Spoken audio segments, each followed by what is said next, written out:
네, 2024년 두 번째 관훈 토론회를 시작하겠습니다. 저는 관훈클럽 71대 총무를 맡고 있는 이우탁입니다. 연합뉴스 선임기자로 재직 중입니다. 오늘은 개혁신당 공동대표를 맡고 계시는 이준석 대표를 모셨습니다.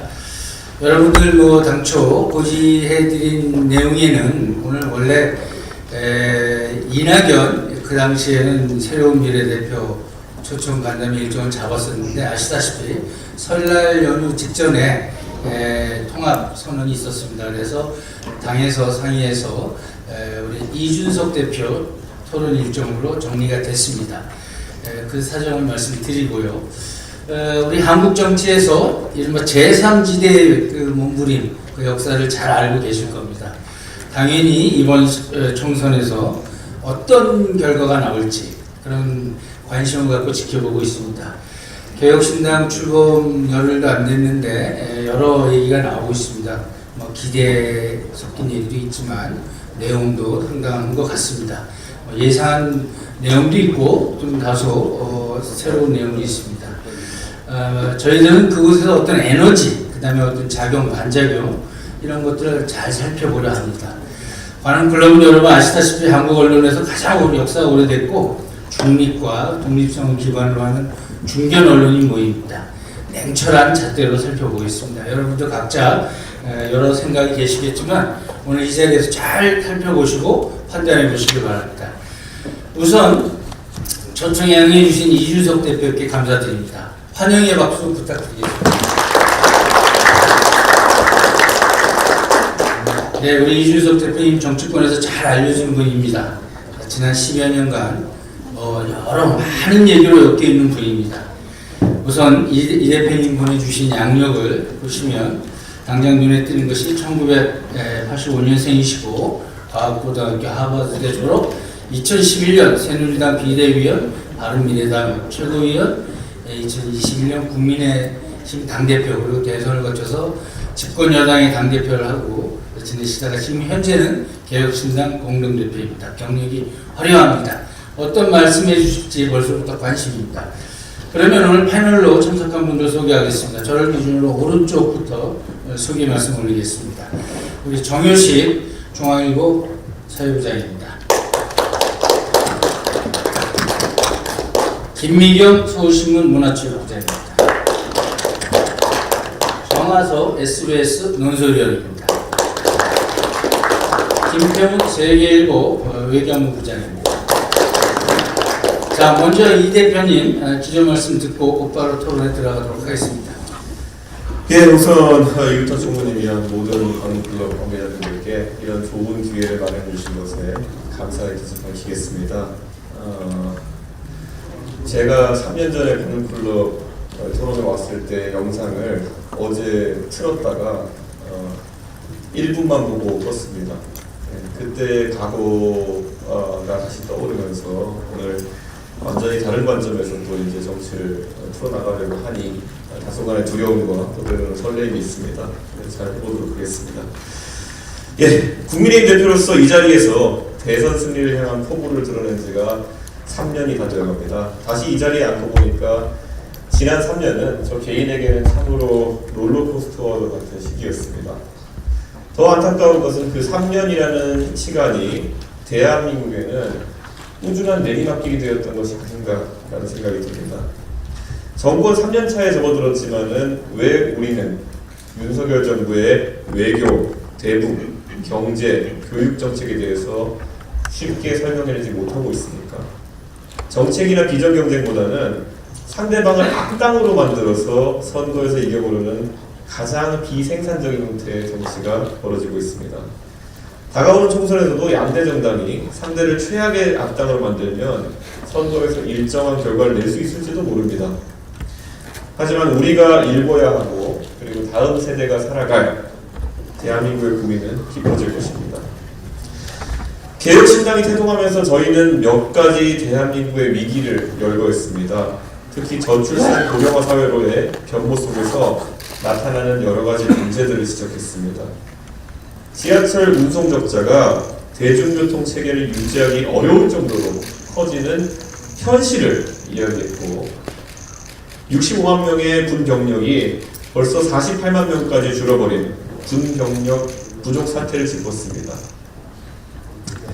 지금 이미 70대가 되신 분이 평생 받게 될 남아있는 무임승차 혜택보다 어쩌면 지금 한국 나이로 40인 제가 65세가 된 이후로 받을 무임승차의 혜택이 더 클지도 모르겠습니다.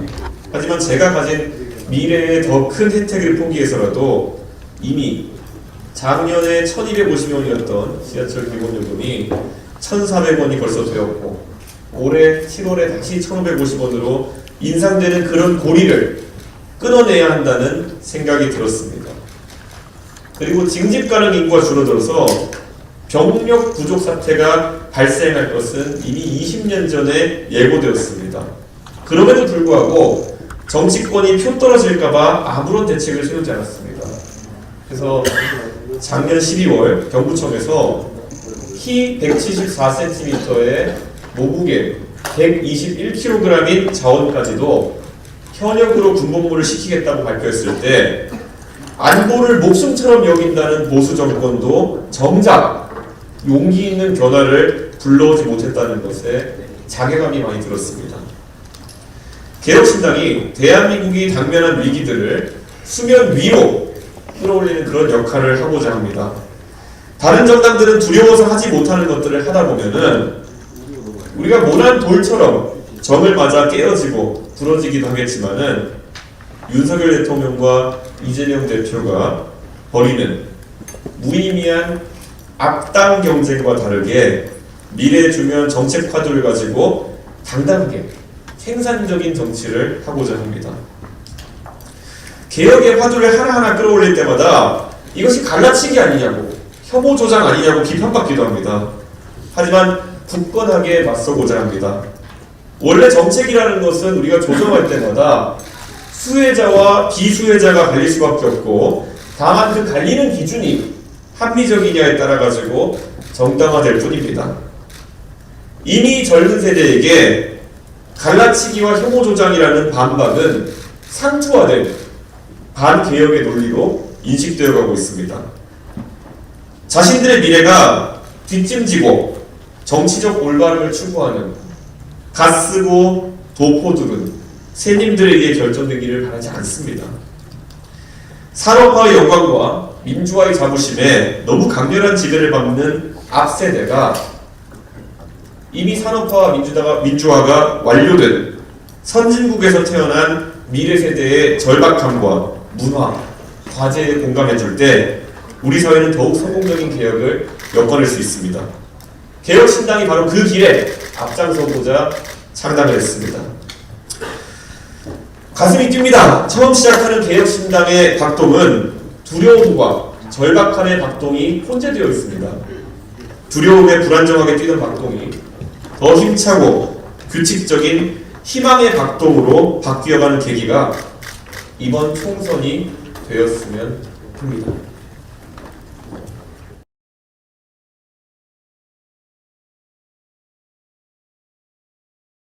3년 전 당의 큰 당의 대표에서 지금 개혁신당 제3지대를 이끄는 그 기간을 롤러코스터와 같은 시기였다고 표현했는데 참 적절한 비유인 것 같습니다. 또 두려움과 절박함의 혼재라고 이렇게 표현하셨습니다. 요즘 상황하고 연관 지어보면 충분히 이해가 갑니다. 오늘 이 질문을 좀 하기 전에 사실 이번 주말, 지난 주말에 벌어졌던 일들 여러분들 다들 지상에서 다 보시고 알고 계시는데 오늘 오전 개혁신당 최고위원회가 열렸고 조금 전에 아마 결과가 끝났습니다. 일단 그 내용이 지금 하도 상황이 유동적이어서 그 내용이 좀 궁금한데 어떤 정리가 되는지 먼저 그것부터 설명을 해주시죠. 예, 저희 개혁신당의 오늘 최고위원회를 방금 전에 마치고 왔습니다. 그 과정에서 저희가 지난 당 출범 이후에 한 일주일 정도 운영하면서 있었던 운영의 비효율을 해결하기 위해서 다수 최고위원들의 동의로 선거 과정에 있어서 정책에 대한 판단을 하는 부분, 그리고 선거 캠페인에 대한 판단을 하는 부분을 최고위의 부분의 권한의 일부를 저에게 위임 전결하는 것을 의결했습니다. 그렇기 때문에 사실 아까 두려움과 절박함이 혼재된 상황에서 당을 이끌고 있다고 했는데 지금 지지율 정체와 초기 혼란에 빠져 있는 개혁신당을 더 강하게 이끌기 위해 가지고 제가 더 큰 역할을 좀 맡게 된 그런 결과가 나왔습니다. 사실 양날의 검일 것입니다. 더 큰 권한과 책임을 획득한다는 것은 결과에 대한 더 큰 부담을 느끼게 되는 것이고, 하지만 지금 제3지대로 나와서 역할한 이상 어느 누구도 뒤에 서 있을 여유는 없다, 이런 생각을 하고 있습니다. 예, 그럼 일단 상황이 좀 이런 표현이 답변이 모르지만 좀 정리 또는 평정이 된 거죠? 개혁신당이 작게는 4개의 세력, 그리고 더 크게는 한국이만까지 5개의 세력이 합쳐서 이제 이루어진 당인데, 지금 새로운 미래, 측을 제외한 나머지 세력의 뜻은 좀 더 강하고 그리고 좀 더 속도감 있는 리더십을 원한다라는 형태로 정리가 된 것 같습니다. 예, 의문 같지만 25일 예정된 통합전당대회 예정대로 되는 거죠? 실제 통합전당대회는 저희가 실무적인 준비를 계속 해나가고 있습니다. 그리고 당 차원에서 최고의 시너지를 얘기해가지고 저희가 추진할 계획입니다. 예, 본격적인 이제 토론에 들어가겠습니다. 한 11시 40분까지를 목표로 해서 저희가 이제 토론을 하겠습니다. 세부적인 토론 룰이 있는데 질문은 간단 명료하게 하시고 답변은 취지에 맞게, 그리고 너무 길지 않게 시간을 남아내가면서 해주시면 되겠습니다. 아마 많은 질문이 쏟아질 겁니다. 자, 정화섭 SBS 문소리에 시작하시죠. 네, 이대표님 반갑습니다. 1시간 전이죠? 예. 이낙연 대표하고 김종민 최고위원이 회의 도중에 퇴장하셨다고 얘기 들었는데 괜찮습니까? 사실 이런 부분은 원래 표결로 처리할 만한 부분은 아닙니다. 그렇기 때문에 지난 한 일주일 정도 저희가 물밑에서 많은 대화를 했고, 다만 이 부분에 대한 이견이 좁혀지지 않아서 표결을 하게 된 것이고, 제가 감히 말씀드리자면은 그 표결 자체에 대해서 이의가 있었으면 좋겠으나 그렇다고 또 너무 격한 모습을 보이시는 것은 저는 통합의 정신에 맞지 않다, 이런 생각을 합니다. 저희가 통합을 하면서 상호 존중을 최대한 하되 이견이 존중되지 않는 부분은 교착을 막기 위해서 표결로 처리한다는 것이 원래 통합의 원칙입니다. 그렇기 때문에 표결을 많이 하는 것은 좋은 현상은 아니나 표결이 진행되었을 때는 그 결과를 따라주시는 것이 저는 합리적인 자세일 것이라고 생각합니다. 정책과 캠페인 부분을 이제 최고위 권한을 위임받으셨다고 예. 좀 전에 말씀하셨는데, 사실 정책 캠페인은 선거에 A부터 Z 다 아닙니까? 사실상. 그러면 선거를 이준석 대표께서 이제 주도하신다는 얘기인데, 통합 이전 합의에 이낙연 대표를 총괄선대위원장으로 이제 합의를 봤다고 김종민 최고위원이 말씀하셨어요. 이게 맞다면 총괄선대위원장은 명예직인가요? 사실 총괄선대위원장은 선대위가 구성된 뒤에 역할을 할 수 있는 부분이 있습니다. 그리고 지금 개혁신당의 지지층을 보면은 여러 가지 지지층이 혼재되었고 또 합당 이후에 또 합쳐지겠지만은 주로 이제 여론조사상으로 보면 많이 잡히는 지지층이 젊은 세대가 많이 잡히고 있습니다. 그렇기 때문에 이낙연 총리께서 하시는 캠페인은 또 이낙연 총리가 전통적으로 신뢰받던 지지층의 후보가 있을 것이고, 또 제가 앞으로 주도하게 될 캠페인이나 정책 같은 경우에는 지금까지 또 정치에 대해서 다소 거리를 두고 있던 젊은 세대가 참여할 수 있도록 하는 그런 동력이 될 것이다. 그래서 이것을 합리적으로 조정해 나가는 것이 중요한데 그것이 이번에 표결로서 조정된 것이다, 이렇게 보면 될 것 같고요.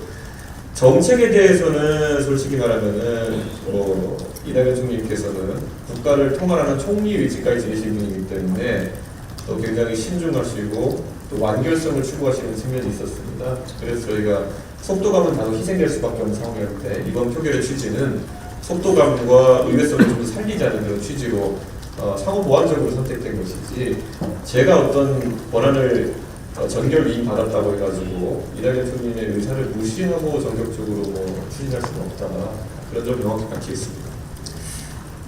그런데도 지금 이제 뭐 아까 이윤탁 총무도 질문하신 게 25일날 통합전당대회 잘 되겠느냐. 예. 뭐 지난 주말에 너무 개혁신당 대응 기사가 많이 쏟아져가지고. 그 김종인 위원장도 그런 말씀하셨어요. 저 지난주에 방송 나가서 이준석의 개혁신당과 이낙연 신당은 생리적으로 맞지 않는다. 이건 도저히 뭐 화합을 할 수가 없다. 뭐 이런 식으로 아주 단정적으로 말씀하셨거든요. 이 부분 어떻게 생각하세요? 김종인 위원장님이 직접 하신 부분은 현실이고요. 그것을 어떻게 조정해서 공통의 목표로 나가게 하느냐가 저 이준석에 주어진 리더십의 과제일 것입니다.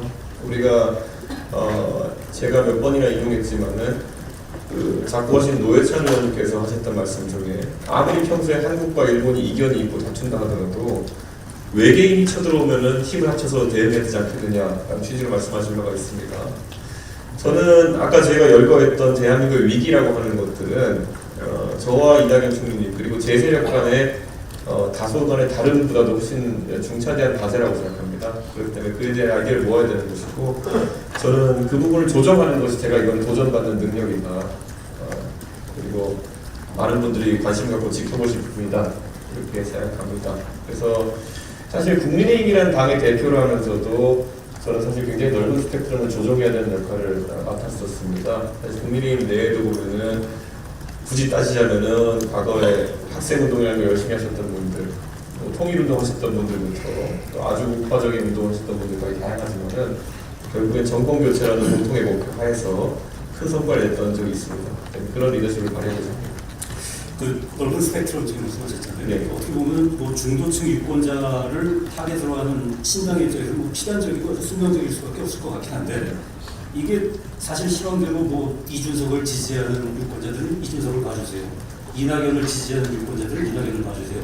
이렇게 되면 좋겠지만 이준석을 지지하는 유권자가 이낙연을 바라보는 경우 있고 이낙연을 지지하는 유권자가 이준석을 바라보는 경우 있지 않습니까? 그런 부분들이 이제 마이너스가 될 수도 있고 뭐 작탕이라는 표현도 나오는데 여기에 이제 이 대응하는 이 대표의 논리가 비빔밥이잖아요. 맞습니다. 예. 어떻게 비빔밥을 만들어야 될까요?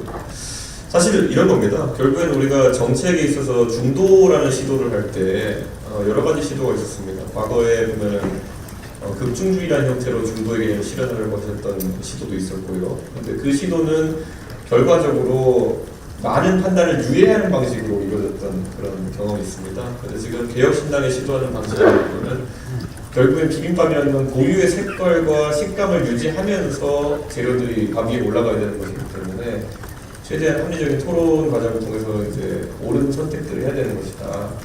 당장 이번에 현안으로 화두가 되었던 의대생 증원 문제만 하더라도 이 문제에 대해서는 저희가 합리적인 의견 조정을 통해 가지고 의대 증원 다소간의 조정은 필요할 수 있지만은 현 정부가 이걸 풀어나가는 방식 같은 경우에는 정치적인 의도를 의심할 수밖에 없다. 그리고 현실에서 3,000명 정도의 의대 정원을 2,000명 추가로 증원하는 것은 교육의 측면에서도 좀 어려운 부분이지 않겠느냐 이런 판단 내리고 공통된 목소리를 내고 있습니다. 그렇기 때문에 저는 이런 측면에서 상당히 저희가 조정 능력을 보여야 될 것이다 이렇게 생각하고요. 제가 보수 쪽에서 활동했던 사람의 관점에서 제가 평가했을 때 이낙연 전 총리님 같은 경우는 보수 쪽에서도 상당한 신뢰를 받던 합리적인 인물로 많은 분들이 판단하고 있기 때문에 그 의견에는 보수 쪽에 있는 사람들도 귀를 기울일 것이고 저도 정책 사항이 있어가지고는 또 나름 아주 보수의 이념적인 판단만을 하는 사람은 아니라고 알려져 있기 때문에 충분히 그런 것을 실현될 수 있다 이렇게 판단합니다. 이 대표님이 추구하시는 그 비빔밥이 결국 고유의 색깔과 식감이 살아있다라고 말씀하셨는데 네. 이 고유의 색깔과 식감에는 배복주 전 정의당 대표나 류호정 의원은 들어갈 수가 없는 비빔밥입니다. 저는 류호정 의원에 대해서는 류호정 의원이 지금까지 봤던 비판의 소지가 정책의 이념이나 아니면 생각에 대한 부분이라기보다는 최근에 있었던 일련의 처신 문제에 대한 부분이 크다 이렇게 봅니다.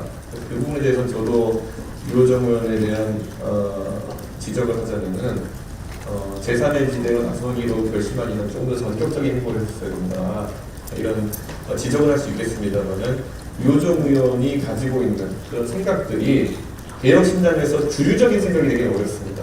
하지만 그 생각이 존재하는 것 자체를 막을 수는 없습니다. 마찬가지로 최근에 언론에 많이 회자되는 그 배복주 정의당 전 부대표 같은 경우에도 그 생각이 개혁신당 내에서 존재하는 것은 저는 문제가 없다고 생각합니다. 하지만 문제가 되는 것은 결국에는 배복주 전 부대표의 그런 어떤 주장이나 이런 것들이 지금까지는 어떤 세력의 관점에서 풀어나가려고 하는 것이 아니냐. 이제 합당에 의해서 5개의 세력이 뭉쳤다라고 제가 말씀드렸는데요. 배복주 부대표에 대해 가지고 어떤 세력의 관점에서 일정한 지분을 보장한다든가 아니면 우리 사람이다라는 관점으로 접근해서 이런 팀 간의 대결이 벌어지는 양태로 가서는 어렵다 이렇게 생각하기 때문에 저는 배복주 전 정의당 부대표가 본인의 입장을 정확히 당원들이 밝히는 것은 중요하다고 생각합니다. 왜냐하면 제가 피상적으로 지금 봤을 때는 배복주 전 정의당 부대표는 이준석이 공동대표로 있는 당에 참여하면서 이준석은 혐오주의자라는 입장을 철회하지 않고 지금 입당을 결심하셨습니다. 이게 굳이 비유하자면은 이재명 대표는 범죄자다라고 주장하면서 민주당에 가입하겠다고 하는 의사 정도랑은 저는 비슷하다고 보여지는데 저는 이런 것들이 당원들 입장에서 상당한 오해를 낳을 수 있기 때문에 저는 배복주 전 정의당 부대표가 그런 부분은 만약에 개혁신당에서 진지하게 활동하고 싶다면은 오히려 설명을 잘 해야 되지 않을까 이런 것 같아요. 예, 그분 이낙연 대표한테 말씀 좀 하셨는데 간단하게 겪어보니까 세대 차이가 좀 느껴지나요? 많이 느껴집니다. 그것을 부인하면 안 된다 생각하지만 합니다. 하지만 제가 바른미래당에 있을 때도 제가 뭐 손학규 전 대표님 모시고 또 이렇게 최고위원회도 일해보고 이렇게 하고 또 나중에 또 어느 정도 마찰도 있기도 했지만은 그 전에 또 손학규 대표님께서 저희를 이해해주려고 많은 노력도 하시는 그런 적도 있고요. 그래서 이거는 정치 상황이 만들어내는 갈등도 있고 애초에 또 개인의 성격에 따라 만들어지는 갈등도 있다 이렇게 보는데요. 저는 이낙연 총리님의 장점은 최대한 흡수하고 그리고 젊은 사람으로서 제가 또 명쾌한 의견을 내야 되는 부분을 내려고 합니다.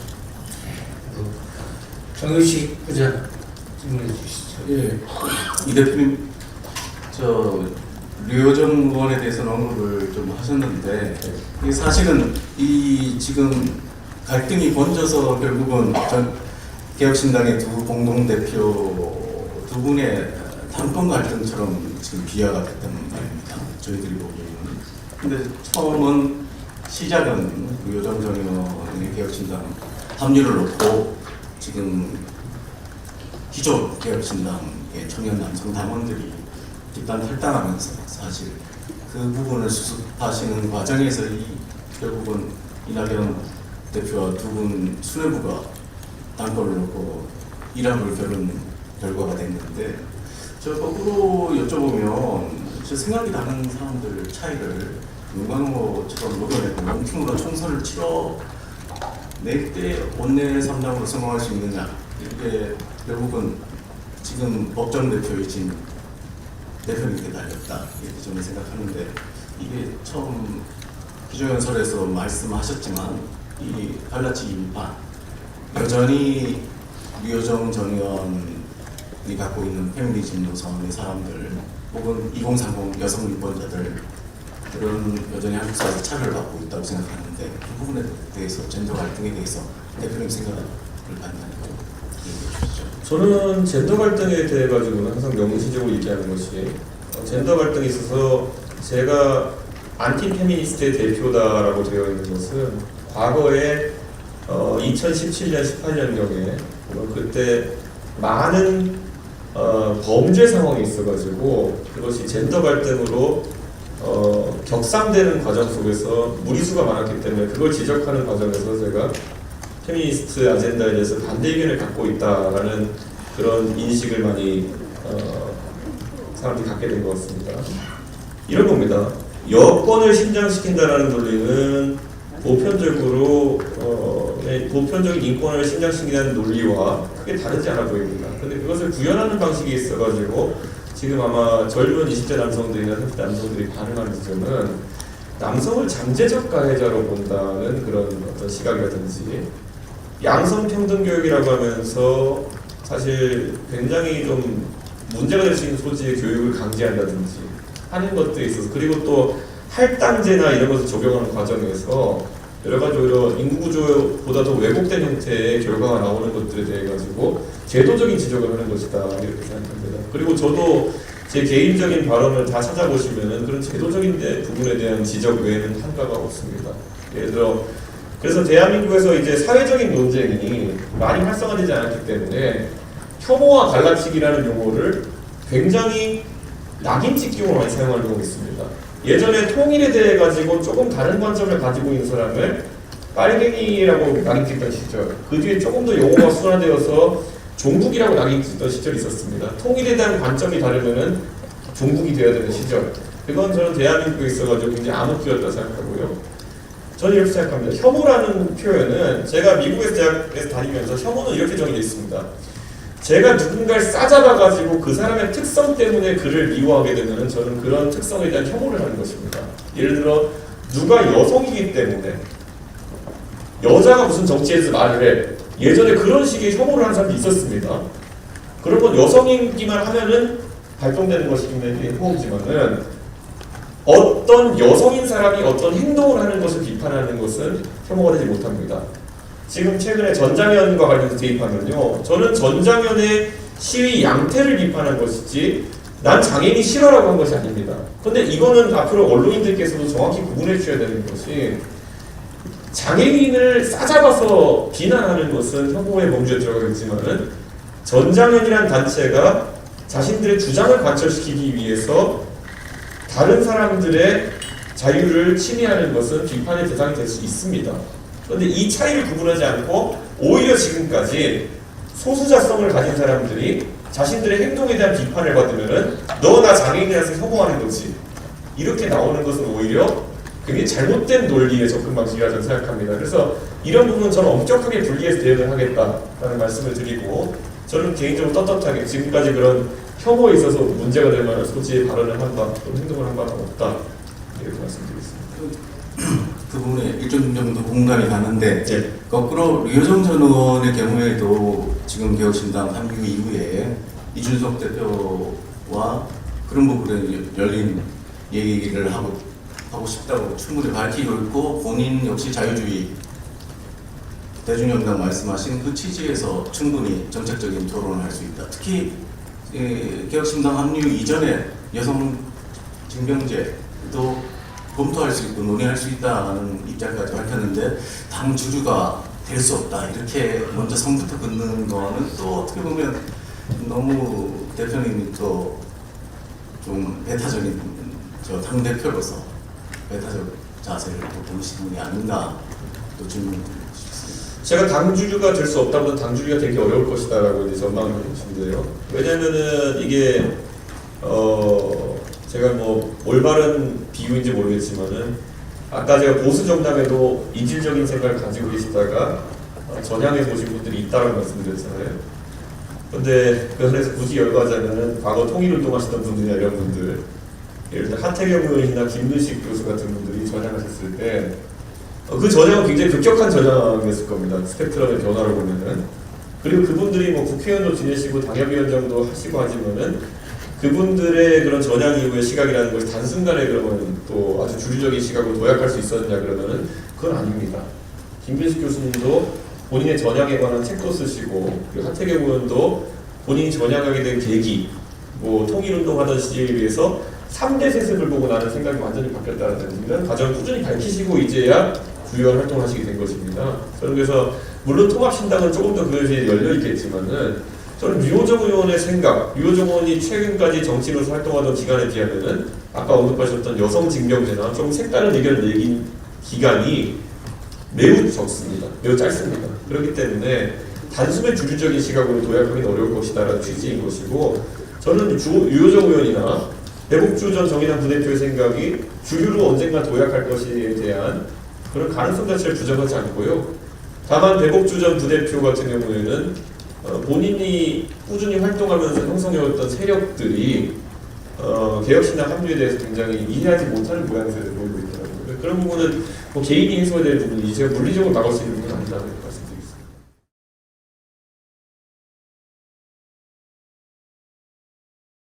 여성 혐오주의자가 아니신 것과 장애인 혐오주의자가 아니신 거가 다행스럽네요.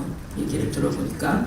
그러니까 앞으로도 계속 좀 정리를 해야 될 부분들일 것 같아요. 왜냐면 케이스들마다 정책마다 접근하셨던 부분들도 있는 건데 지금 근데 어쨌든 유호정 의원과 배복주 전 대표를 다 같이 아우르고 가셔야 되기 때문에 좀 더 큰 그릇에서 정책의 어떤 조율 같은 게 좀 더 있어야 되지 않나 이런 생각이 들고요.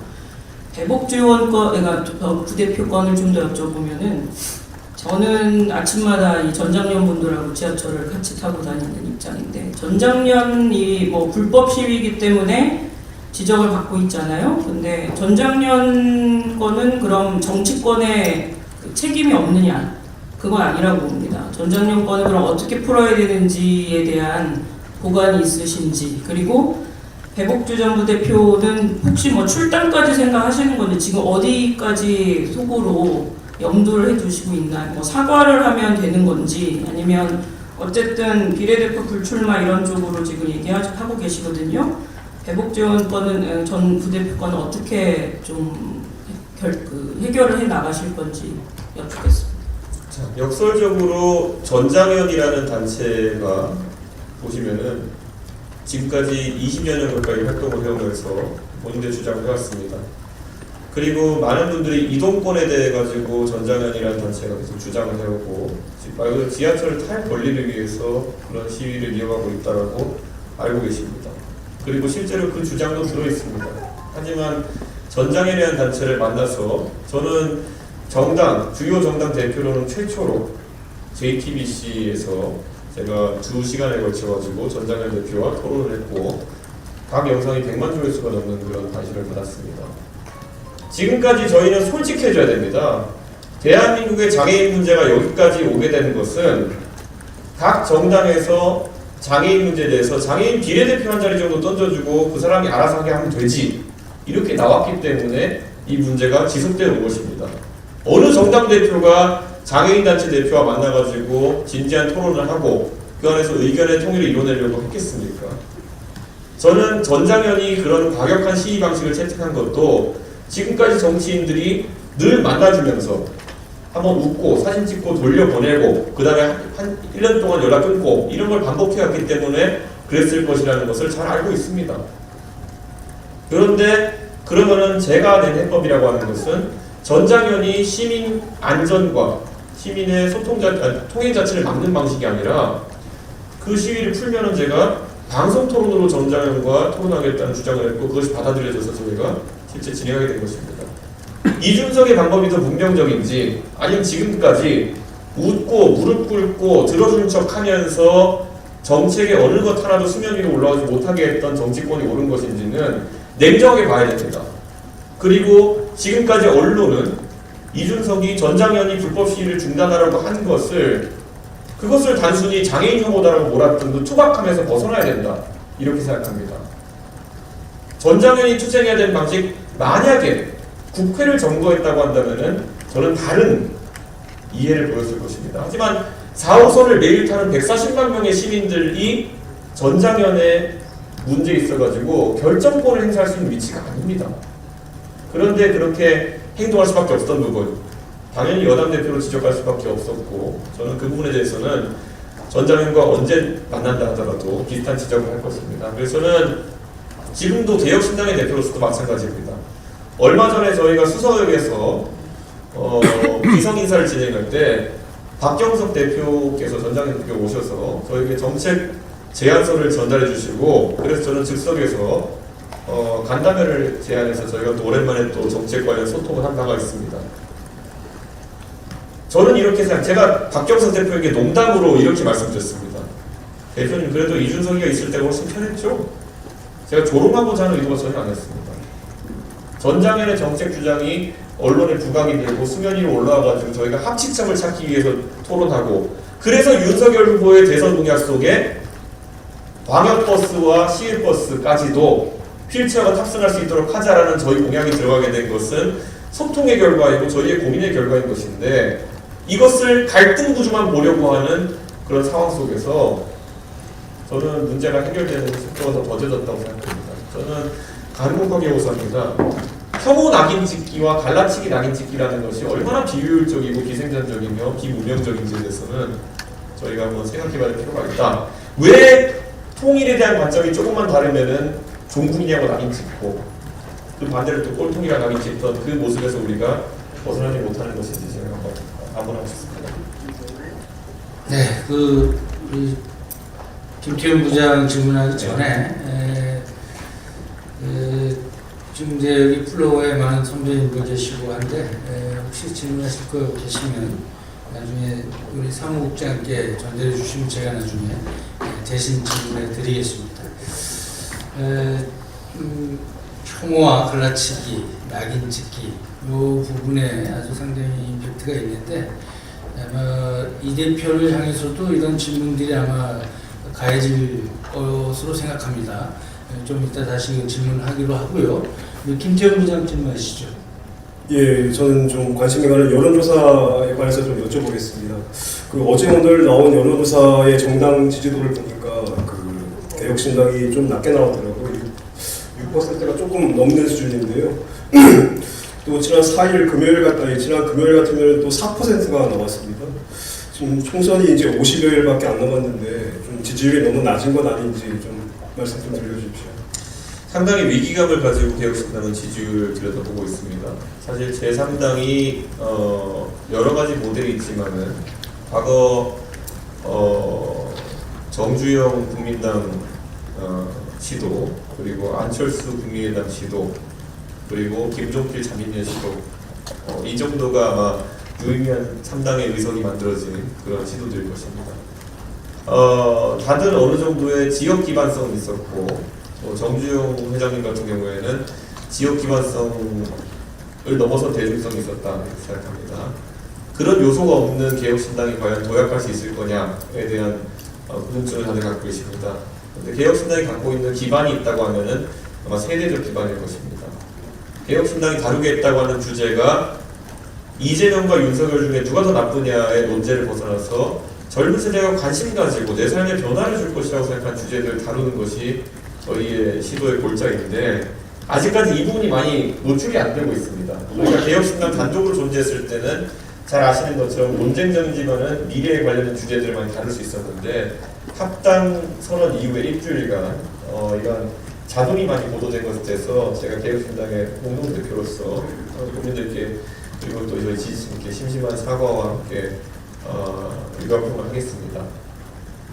그래서 오늘 저희가 정책과 그리고 캠페인에 있어서 좀 더 속도감 있는 판단을 하기 위해서 미임전결하는 그런 의견이 된 것입니다. 그래서 앞으로 많이 지켜봐 주셨으면 하는 생각입니다. 예, 또 오늘 나온 이제 여론조사 결과를 보면 뭐 국힘 지지율은 39.1%, 민주당은 40.2%입니다. 지금 물론 뭐 제3지대로서의 한계가 있긴 한데 그 거대 양당에 비해서 지지율이 너무 떨어집니다.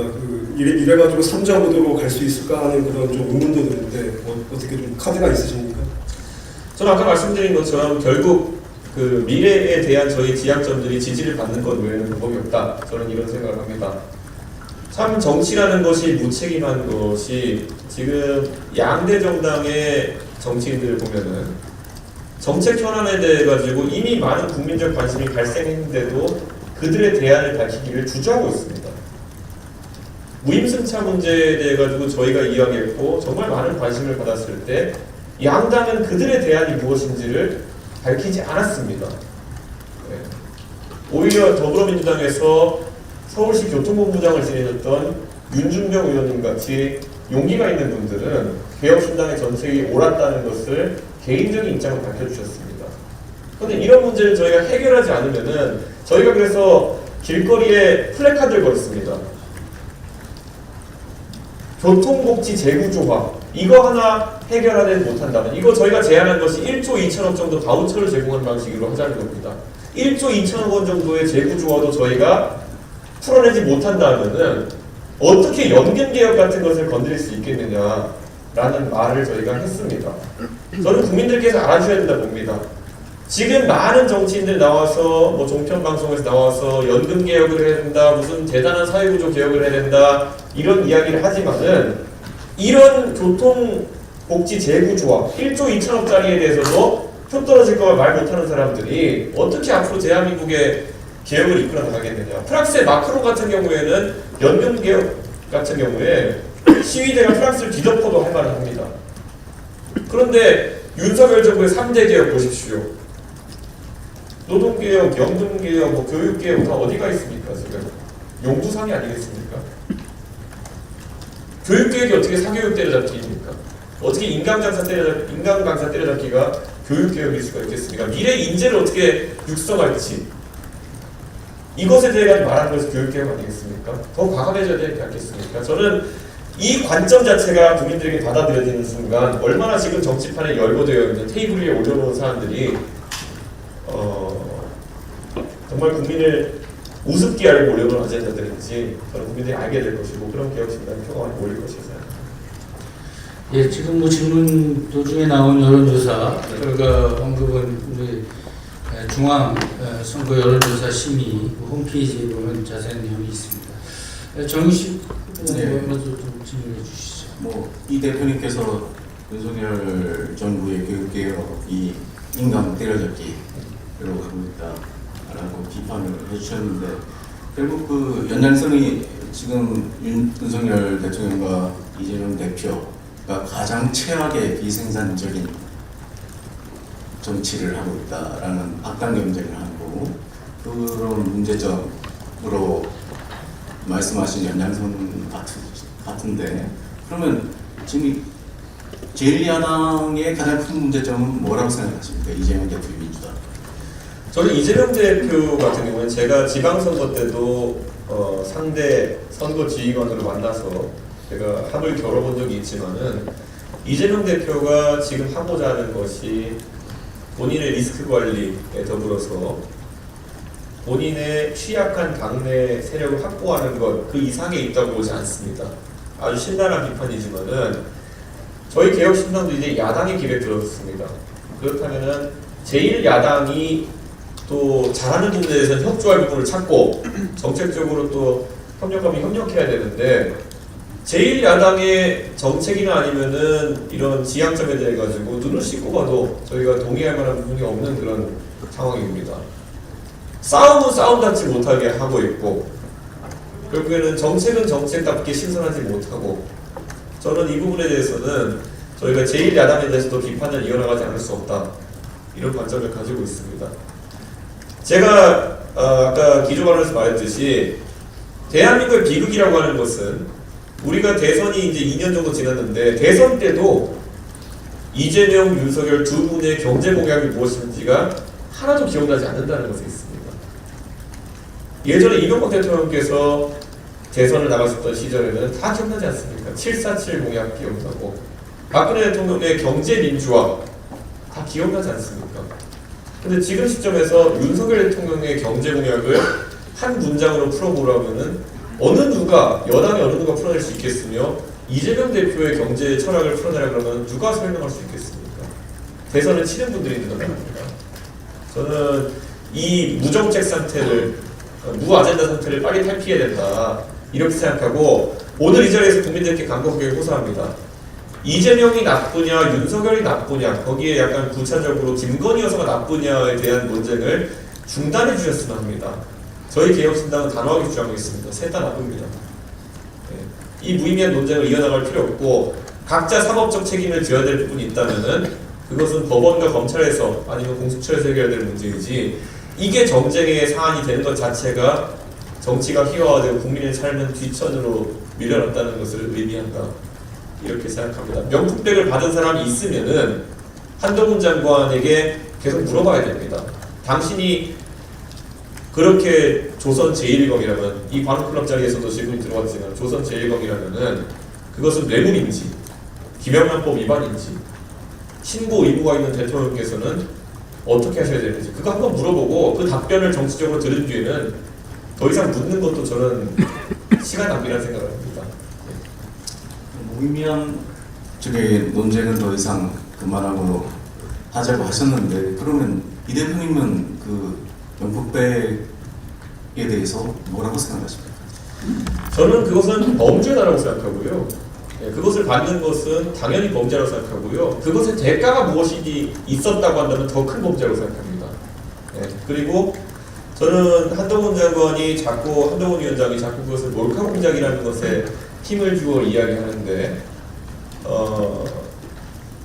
그런 법리로 만약에 저희가 여러 사안을 바라보기 시작한다면요, 누군가가 몰카로 찍으면서 뇌물을 주면 괜찮은 겁니까? 저는 이것에 대한 독립적인 판단을 못하는 분이 법무부 장관과 고위검찰 공무원을 지냈다는 것을 믿기지 않습니다. 그렇기 때문에 저는 한동훈, 윤석열 두 분은 지금까지 박근혜 대통령을 수사할 때 본인들이 가졌던 관점 그리고 수사의 엄정함을 바탕으로 해서 이야기하지 않으면은 본인들의 정치적 자산은 심각하게 훼손될 것이다. 이미 훼손되고 있다. 이렇게 다루고 말씀드리겠습니다. 얼마나 박근혜 대통령을 수사하는 과정 속에서 새롭게 적용된 법리들이 많았겠습니까? 그리고 새롭게 적용된 더 엄격해진 잣대들. 예전에 김영삼 대통령과 김대중 대통령의 아들분들께서 여러 가지 안타까운 일에 휘말렸을 때 어느 누구도 그것의 책임이 대통령에게 직접 닿아야 된다고 이야기하지 않았습니다. 다만 정치적 책임을 지고 사과나 유감 표명을 해달라는 이야기가 있었고 어느 누구도 탄핵에 이르지 않았습니다. 마찬가지로 이명박 대통령과 노무현 대통령의 형님들께서 비슷한 문제에 이르렀을 때 사과와 유감 표명을 기대했지 어느 누구도 그것이 탄핵에 이르거나 형사적 책임에 이르기를 기대하지 않았습니다. 그런데 박근혜 대통령은 그에 이뤘던 것은 우리 사회가 그런 부분에 좀 더 투명해지길 바라는 국민들의 열망이었습니다. 그래서 경제 공동체라는 그 법리를 새롭게 적용했을 때 국민적 반발이 적었던 것입니다. 저는 이 자리에서 한번 물어보고 싶습니다. 대통령과 최순실 씨가 경제 공동체라는 결론을 그런 새로운 법리에 이르렀다면은 지금 대통령과 가까운 여사나 아니면은 장모님이 겪고 계신 곤란함이라고 하는 것은 경제 공동체와 다른 것입니까? 저는 대통령께서 오히려 검사 시절에 세우셨던 엄정한 논리가 앞으로 대한민국의 새로운 뉴 노말이 됐으면 하는 바람으로 이런 지적을 드립니다. 그 연장선에서 대표님께서 총선에서 원내교섭 단체를 만드는데 성공하시고 김건희 여사 특검법이 다시 올랐을 때 어떻게 하실까요? 저는 이렇게 생각합니다. 김건희 여사의 여러 가지 의혹들이 다 존재합니다. 양평 고속도로건 같은 경우에는 과거의 선리에 비춰봤을 때 여당은 최소한 국정조사에는 응했어야 된다. 저는 이렇게 생각합니다. 그런데 그런 부분이 합리적으로 조정되지 않았기 때문에 특검에 대한 여론이 또 올라가는 것이다. 이렇게 생각하고요. 도이치모터스 건에 대해 가지고는 저는 공범들이 상당히 처벌받는 상황 속에서 김건희 여사에 대한 판단이 이례적이라고 많은 국민들이 생각하기 때문에 또 특검에 대한 얘기가 나오는 것이다. 이렇게 생각합니다. 각 건별로 이렇게 저희가 사안에 대해서 합리적인 판단을 하겠지만은 저는 가장 우려되는 부분은 김건희 여사에 대한 어떤 형사적인 부분을 넘어서 가지고 지금까지 정권 초기에 여러 가지 단순히 배우자에 대한 조언의 범위를 넘어서는 우려되는 지점들이 있지 않았다라는 국민들의 의심이 커진다는 것입니다. 그래서 저는 그 부분은 당연히 합리적인 의혹 제기가 있을 때마다 명쾌하게 대통령께서 해명하셔야 된다. 그리고 저는 대통령께 이 자리에서 제안드리고 싶습니다. 만약에 특검에 준하는 그런 포괄적인 어떤 수사나 이런 것들이 부담스러우시다면은 우선 국민들의 신뢰를 회복하기 위해서 두 가지를 제안드리고 싶습니다. 첫째, 측근들과 대통령실 내부에 대한 국민들의 의심을 잠재우기 위해서 기설립되어 있는 특별감찰관 제도를 운영해 주셨으면 하는 생각이 있습니다. 그리고 이것에 대해 사심없이 특별감찰관의 추천권을 야당에게 넘겨주십시오. 특별감찰관의 추천권을 야당에게 넘겨주실 경우에 저는 국민들께서는 이것이 특검을 둘러싼 여러 가지 논쟁이 확산되기보다 더 빠르게 해결될 수 있는 방법일 것이라고 생각할 겁니다. 그리고 국정 전반에 대한 여러 가지 우려에 대해서는 이번 선거 결과에 따라서 또 다르겠지만은 감사원장의 추천권을 대통령께서 야권에 넘겨주시는 것을 제안하겠습니다. 헌법 개정 없이도 대통령께 결단에 따라 할 수 있는 것들. 예, 이게 좀 시간이 좀 빨리 지나가고 있는데 일단 총선 얘기, 그다음에 다른 얘기들이 좀 있으니까 정화준 의원 질문해 주시죠. 예, 개혁신당 이번에 30석이 목표죠? 이상. 예, 30석 받아 이상. 있습니다. 이거 과학적 전망입니까? 아니면 희망입니까? 사실 선거에서는 어떤 과학적 전망도 불가능하다 이렇게 봅니다. 아까 말했듯이 그 지역 기반이 있었던 정당들이나 아니면 또 대선 주자의 큰 어떤 지지율로 시달렸던 3당과는 다르기 때문에 어떤 지지율 양태나 아니면 지역구 선거 결과가 나올지를 모르는 상황이기 때문에 소극적 예측을 하자면은 구성단체를 구성하는 것이 굉장히 중요하다 이렇게 생각합니다. 그러려면 그 지역에서 몇 석 정도를 얻고 비례에서 몇 석 정도를 얻을까요? 30석을 저희가 연동형 비례제 하에서 위성정당을 창당하지 않기로 했기 때문에 사실 저희가 지역구 위성을 추가로 얻는다 하더라도 저희의 의석수라고 하는 것은 정당 지지율에 상당히 제약될 가능성이 있습니다. 그래서 개인적으로는 비례 득표율에서 약 25% 정도의 지지율을 획득할 수 있다고 한다면은 그 목표치에 근접하지 않을까라는 기대를 하고 있습니다. 아무래도 지금 8년 전 이 총선이랑 잠깐 비교가 되는데 국민의당 때문에 그 당시에 국민의당이 26.7% 비례대표 정당 대표율이 26.7%였죠. 그렇게 해서 13석을 얻었는데 그때는 그래도 뭐 병리병이니까 이 지금처럼 위성정당이 여야가 이제 만든 게 지금 기정사실화 돼 있지 않습니까? 개혁신당 안 만들고요. 예. 오히려 역으로 손해를 볼 것 같은데요. 실제로 저는 역으로 손해볼 것을 뭐 엑셀을 돌려보면 그게 나오긴 합니다만은 그것을 감수하고 제도라고 하는 것은 입법 취지에 맞게 운영돼야 된다는 생각으로 위성정당을 만들지 않겠다라는 선언을 했습니다. 그렇기 때문에 그 그런 어떤 진정성은 국민들께서 이해해 주시기를 저희는 기대합니다. 이런 식으로 이제 그 여야가 뭐 꼼수라고 비판받는 위성정당을 만들고 이러는데 지금 앞에 이제 그 삶의 변화를 이끄는 그런 어떤 민생 현안에 대한 건전한 토론을 그 강조를 하시고 또 그 방편으로 나온 게 노인 뭐 지하철 무관부임 승차라든지 여성 공무라든지 이런 부분들이 있었는데 사실은 개혁신당을 지금 지지하는 유권자들은 이 거대 여야 정당의 어떤 그런 권력 독과점 체제에 대해서 비판적인 의견을 갖고 계신 분들이 많은 거 아닙니까? 네. 그러면 당연히 어떤 개혁신당이 그리고 있는 권력 구조라든지 예. 선거 제도라든지 이런 부분에 대한 어떤 명백한 제시가 있어야 될 것 같은데 별로 기억이 안 나요.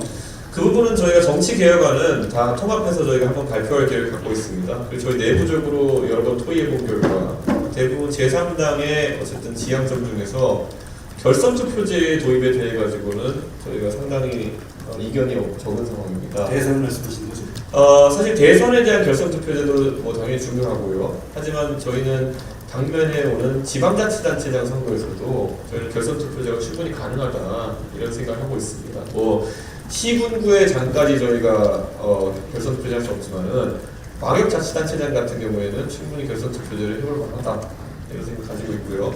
개헌이라는 큰 틀에 있어서는 저희가 뭐 제3당을 하겠거나 하는 이상 다당제 구조를 가져올 수 있는 구조가 좋다. 그러면 그 안에서 당장 선거제도를 어떻게 할 것이냐는 논의가 있을 텐데요. 비례대표성을 강화하는 것이 다당제의 방법이기도 하지만은 또 중대선거구제를 강화하는 것이 하나의 방향이기도 합니다. 그래서 큰 틀에서는 다당제의 강화 방안을 저희가 동의하되 세부안은 조율해 나가고 있는 상황입니다. 선거 총선 전에는 제시하는 거죠. 일단 당연히 선거는 제시할 것이고요. 빨리 발표하려고 오늘 미임정결을 했던 겁니다. 지금 여야 공천 간단하게 뭐 평가하신다면 어떻게 하시겠어요? 이런 겁니다. 그 윤석열 정부의 위기를 우리 국민들께서 진단하시기에 다른 의견이 있을 수 있겠지만은 여당의 대표를 실제로 지내고 소통 과정이 어떻게 진행되는지를 봤던 제 입장에서는 이렇게 지적하겠습니다. 여당의 국회의원들이 자기 의견을 이야기할 줄 모르는 사람들이기 때문에 작금의 일방주의에 따른 사태가 벌어졌다 이렇게 생각합니다. 누군가는 홍범도 장군 흉상 논란이 있었을 때 반대 의견을 냈었어야 하는 것이고, 누군가는 박정훈 대령을 저렇게 잡아가두려고 할 때 반대 의견을 냈었어야 하는 것이고, 그 지점에서 어떤 국회의원도 선수에 관계없이 그 역할을 하지 않았기 때문에 여당의 신뢰 위기가 왔다 이렇게 생각합니다. 그런데 지금 공천이 진행되는 상황을 보면은 제3지대의 약진이나 이런 것들을 우려하기 때문에 경선 위주의 공천 방식을 가져가서 불만을 잠재우려는 것으로 보입니다. 그런데 2022년 6월로 시기를 돌려보면은 제가 당대표로 있을 시 혁신위원회를 설치해서 최재형 의원의 주도로 그런 경선이나 아니면 경쟁성을 강화한 공천제도를 도입하려고 했을 때 그것이 마음에 들지 않아가지고 혁신위를 뒷방으로 보내고 저를 대표해서 자른 부분도 있습니다. 그렇다면은 이것은 좀 이율배반적인 상황이다. 저는 이렇게 보고 있고요. 저는 개혁신당의 탄생이라는 것이 이미 그런 공천에서의 여당에서의 일방성을 해소하는 데 상당한 도움이 되고 있다 이렇게 생각하고요. 다만 이제 그런 제도상의 개선은 되겠지만은 국민의힘은 이번 총선이 지난 뒤에도 만약 지금 상태에서 당선자들이 나오게 되면은 대통령의 일방적인 독주를 견제할 줄 아는 국회의원들이 없는 상태에서 아마 집권 후반부를 맞이하게 될 것이다. 그리고 이재명 대표의 공천이라고 하는 것은 지금까지 보여준 것으로는 평가할 가치가 없을 정도의 그런 일방주의다. 이렇게 말씀드리겠습니다. 저는 어떤 분들이 제3당이 이제 이삭줍기 하는 거 아니냐 이렇게 말씀하는 분들이 있는데요. 실제로 민주당에서 공천 과정 배제되신 분들의 연락을 저희가 받아서 세부사항을 검토해보면은 저희는 솔직히 알곡과 축정이를 가려야 되는 상황이 오지 않을까라는 생각을 가지고 임하고 있었는데요. 어떻게 하면 이렇게 알곡만 털어낼 수 있는지도 참 의문입니다. 그렇기 때문에 이재명 대표가 알곡을 다 털어내고 아마 축정이를 데리고 선거하는 그런 희한한 공천을 하지 않을까 이런 기대 섞인 우려를 하고 있습니다. 그래서 3월달에 현역 의원 20명 넘긴다. 네. 그래서 원내교부터 구성한다. 뭐 말씀하셨잖아요. 네. 지금 보면 지금 이 대표님의 평가를 보면 민주당 쪽에서는 뭐 그렇게 비슷하게 가고 있다라고 평가를 하시는 것 같은데 국민의당은 뭐 이게 꼼수든 무슨 이율 배반적이든 간에 결국 자금이 생각보다 들라는 거죠. 예, 그렇습니다. 20명 여전히 유효한 겁니까?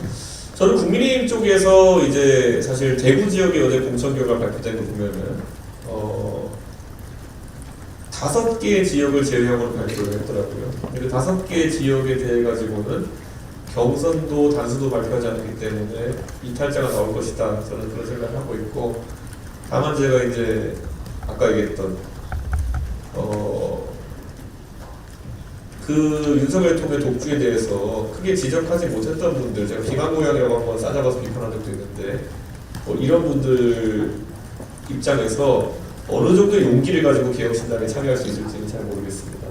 그리고 민주당에서도 제가 봤을 때는 수도권 의원들이 상당히 많으시기 때문에 그분들이 3파전이나 여러 가지 정치 상황을 견뎌낼 수 있는 용기가 얼마나 있을지는 모르겠습니다. 하지만 아까 말씀드렸던 것처럼 제가 감히 뭐 개인의 삶을 평가할 건 아니지만은 정말 쭉정이라서 털어냈다라고 하는 그런 상황인 이상 저는 정치적 상황에 의해서 그런 상황을 맞이하게 되신 분들은 개혁신당에서 환영할 수 있다고 생각합니다. 쭉정이는 안 맞나요? 쭉정이는 저희가 봤을 때는 지금도 이렇게 표현하겠습니다. 그 개혁신당이 무소속에 지금 한 10분가량의 의원님들이 지금 계신데 그분들과 또 소통을 하는 부분도 있지만은 또 무차별적으로 지금 그분들에게 연락해서 또 합류를 요청하고 있는 건 아니거든요. 만약 그분들이 다 합류하신다면은 교섭단체 금방 될 겁니다. 그리고 실제로 합류를 원하시는 분도 있고요. 근데 그런 부분은 당내 구성원들이 토론 과정을 통해 가지고 정해 나갈 것이다 이렇게 말씀드리겠습니다. 지도부장은 지역구 출마 네. 주장하시고 아마 별 의견이 없죠 지금 당내에서? 이렇게 생각합니다. 개혁신당이 지난 일주일 동안의 의사결정 과정에서 가장 서로 간의 오해가 컸던 것이 지역구 출마를 할 사람과 지역구 출마를 하지 않거나 불출마하는 사람이 가진 입장이 너무 다를 수 있다는 그런 오해가 불거졌던 것이기 때문에 저희가 저런 지역구 출마를 선언하자라고 이제 의견을 모았던 것입니다. 그런데 지금 이제 새로운 미래 측에서 답변하는 거로는 한다면 지역구 출마를 한다 뭐 이런 식으로 이제 말씀하셨기 때문에 불출마 의사가 있는 분들도 일부 있다라고 할 것이고, 저는 가급적이면 그런 분들도 다 출마를 했으면 좋겠다. 그 부분에 대해서 사실은 좀 이견이 있는 분들도 계세요. 그러니까 그 지역구 출마가 답이냐? 네. 어차피 전국 단위의 선거를 하기 위해서는 차라리 뭐 이준석 대표가 한 비례대표 10번 정도로 해가지고 전국 단위의 선거를 뛰는 게 낫지 않느냐? 뭐 이런 의견도 있어요. 실제로 만약에 저희가 지지율 분포가 20%뭐 이렇게 지금 가게 되면 10번이 당선되는지 볼 텐데요. 실제로 지역 그 비례대표 지지율이나 정당 지지율이 20%에 근접해진다는 것은 방금 전에 정 의원이 말씀하신 것처럼 더 많은 의석을 얻기 위한 다른 전략적 선택을 할 수 있는 선택지가 열리는 것이지, 제가 봤을 때는 지금부터 선언적으로 저희가 어떤 판단할 수 있는 상황은 아닐 것이다. 만약에 저희 출마자들이 정말 정당 지지율 20%를 기반으로 해서 개인적인 능력으로 10%, 15% 더 받을 수 있는 후보들이 상당히 있어가지고 그거를 전국적으로 지원하는 것이 유의미하다. 그러면은 저뿐만 아니라 도움이 되는 누구라도 10번이 아니라 15번, 16번에 배치돼서라도 그런 역할을 할 수 있는 겁니다. 그렇기 때문에 지금 상황에서는 제3당이 교섭단체를 가기 위해서 할 수 있는 최대한의 판단을 하기 위해서 저희가 저런 지역구 출마를 결의하자고 하는 것이지, 저희가 뭐 다른 의도는 없다. 그래서 방금 정 의원님 말씀하신 내용은 당연히 전략적인 옵션을 열려있지만 현재 지지율 표상으로는 저희가 심각하게 고려하고 있는 상황은 아니라고 말씀드리겠습니다. 그 계속 지금 뭐 수도권과 영남쪽을 포함해서 한 대여섯 곳을 지켜보고 있다. 예. 라고 이제 말씀해 오셨잖아요. 예. 조금이라도 좀 진전된 말씀 해주실 의향 있으신가요? 저 여기저기 땅으로 다니고 있습니다, 요즘. 그래가지고 이게 선거라는 걸 저도 여러 번 치러다보다 보니까 단순한 여론조사표를 가지고 선거를 저희가 판단하기가 어렵다는 생각을 많이 합니다. 가서 유권자의 인구 조성도 보게 되고, 저희가 어떤 개혁 아젠다를 이야기했을 때 반응성도 봐야 되는 것이고요. 예를 들어 저희가 발표했던 공약 중에 대중교통 무임승차 관련된 공약들은 수도권에서 굉장히 반응성이 좋은 공약이기도 합니다. 반대로 그에 대한 긍정평가는 지방에서 높은 편이고요. 바우처 제도 때문에. 뭐 이런 것들을 검토해가면서 개혁의 수요가 높은 곳에서 저희가 한번 도전해보는 것이 좀 의미가 있다는 생각입니다.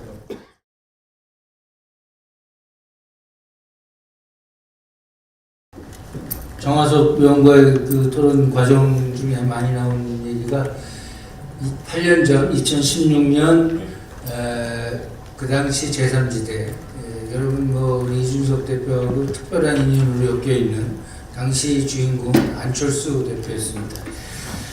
국민의당 창당에서 지역구에서 14.9, 비례대표에서 26.7%를 얻어가지고 당시 38석을 얻었습니다. 특별한 인연에 안철수 대표가 당시 그런 성과를 얻었는데, 지금 와서 이렇게 지금 집권 여당 대표까지 하셨지만 지금 현재 제3지대를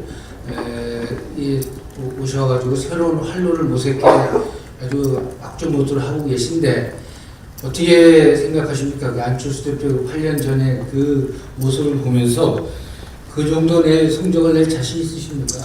안철수 대표의 성적은 굉장히 좋은 성적이었고 제3당을 하는 사람들 누구나 꿈꾸는 성적일 것입니다. 그래서 그 당시 시점에서 안철수 의원의 성취는 대단했다고 봅니다.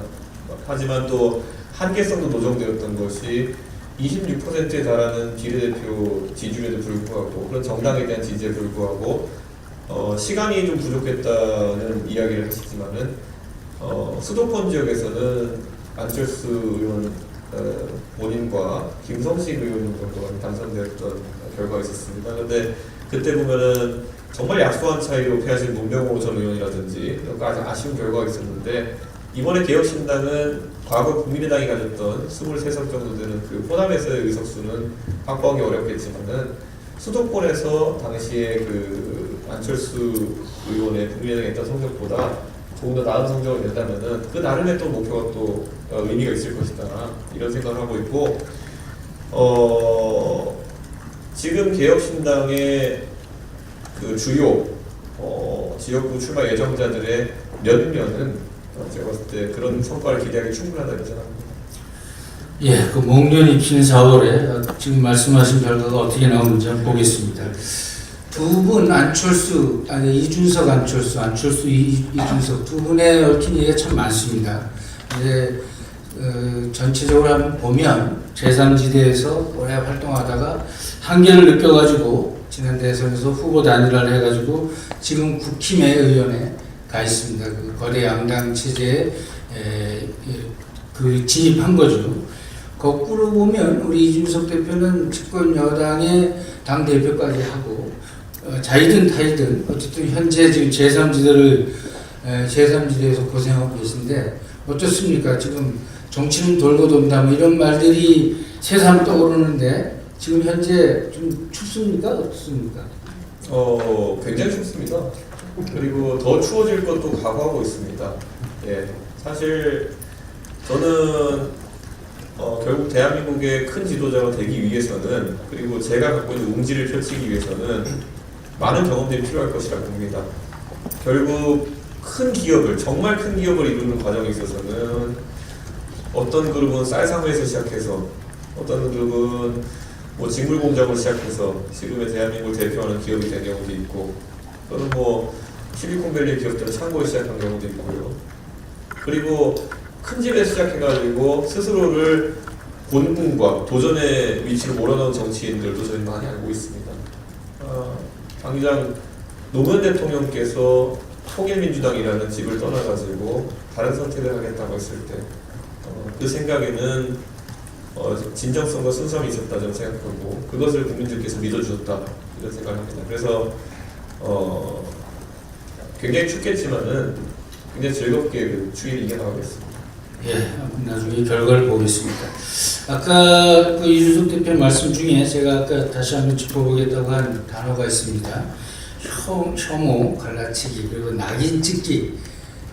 저는 이준석 대표께서 지향하는 가치 이런 것들에 대한 어떤 기억보다는 이준석 대표가 그동안 해왔던 지난 10년 동안의 어떤 말의 기억이 상당히 있습니다. 특히 그 중에서 대표적으로 떠오르는 말이 양두구육이라는 표현입니다.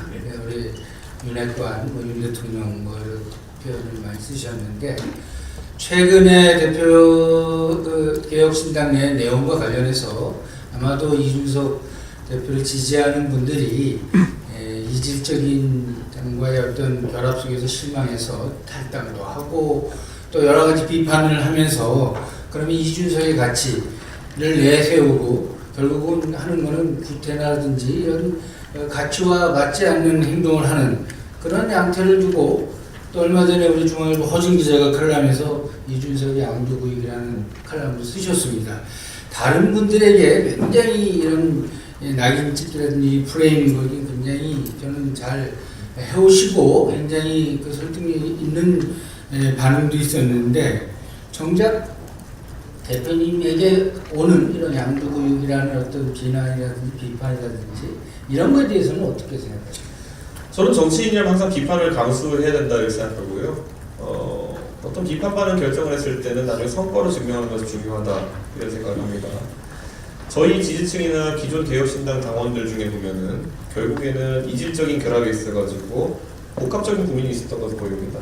과연 통합된 개혁신당에서 외견상으로는 과거에 민주당 출신의 의원님들이 많은 구조 하에서 우리의 뜻이 지켜질 수 있겠느냐, 그리고 과연 개혁신당 중심의 통합이 이루어진 것이냐 이런 것에 대해서 의구심이 있었지만은 결국에는 그런 어떤 정도를 계속 걸어가면은 출발했던 당은 다르지만은 의견이 모일 수 있다는 것을 보여준 것이 오늘의 표결 결과였다 이렇게 생각합니다. 물론 오늘의 표결 결과는 절대 세력 간의 대결이나 누구를 굴복시키거나 이런 의도도 전혀 없지만은 가는 지향점에 대해 가지고 절대 다수가 동의해 주는 것을 의미하기 때문에 저는 앞으로 이런 것이 이준석이 다양한 이질적인 집단에서 문제를 풀어가는 방식이 될 것이다. 저는 이렇게 국민들과 그리고 당원과 지지자들께 약속을 드립니다. 그리고 개혁신당은 지금보다 훨씬 더 커져야 됩니다.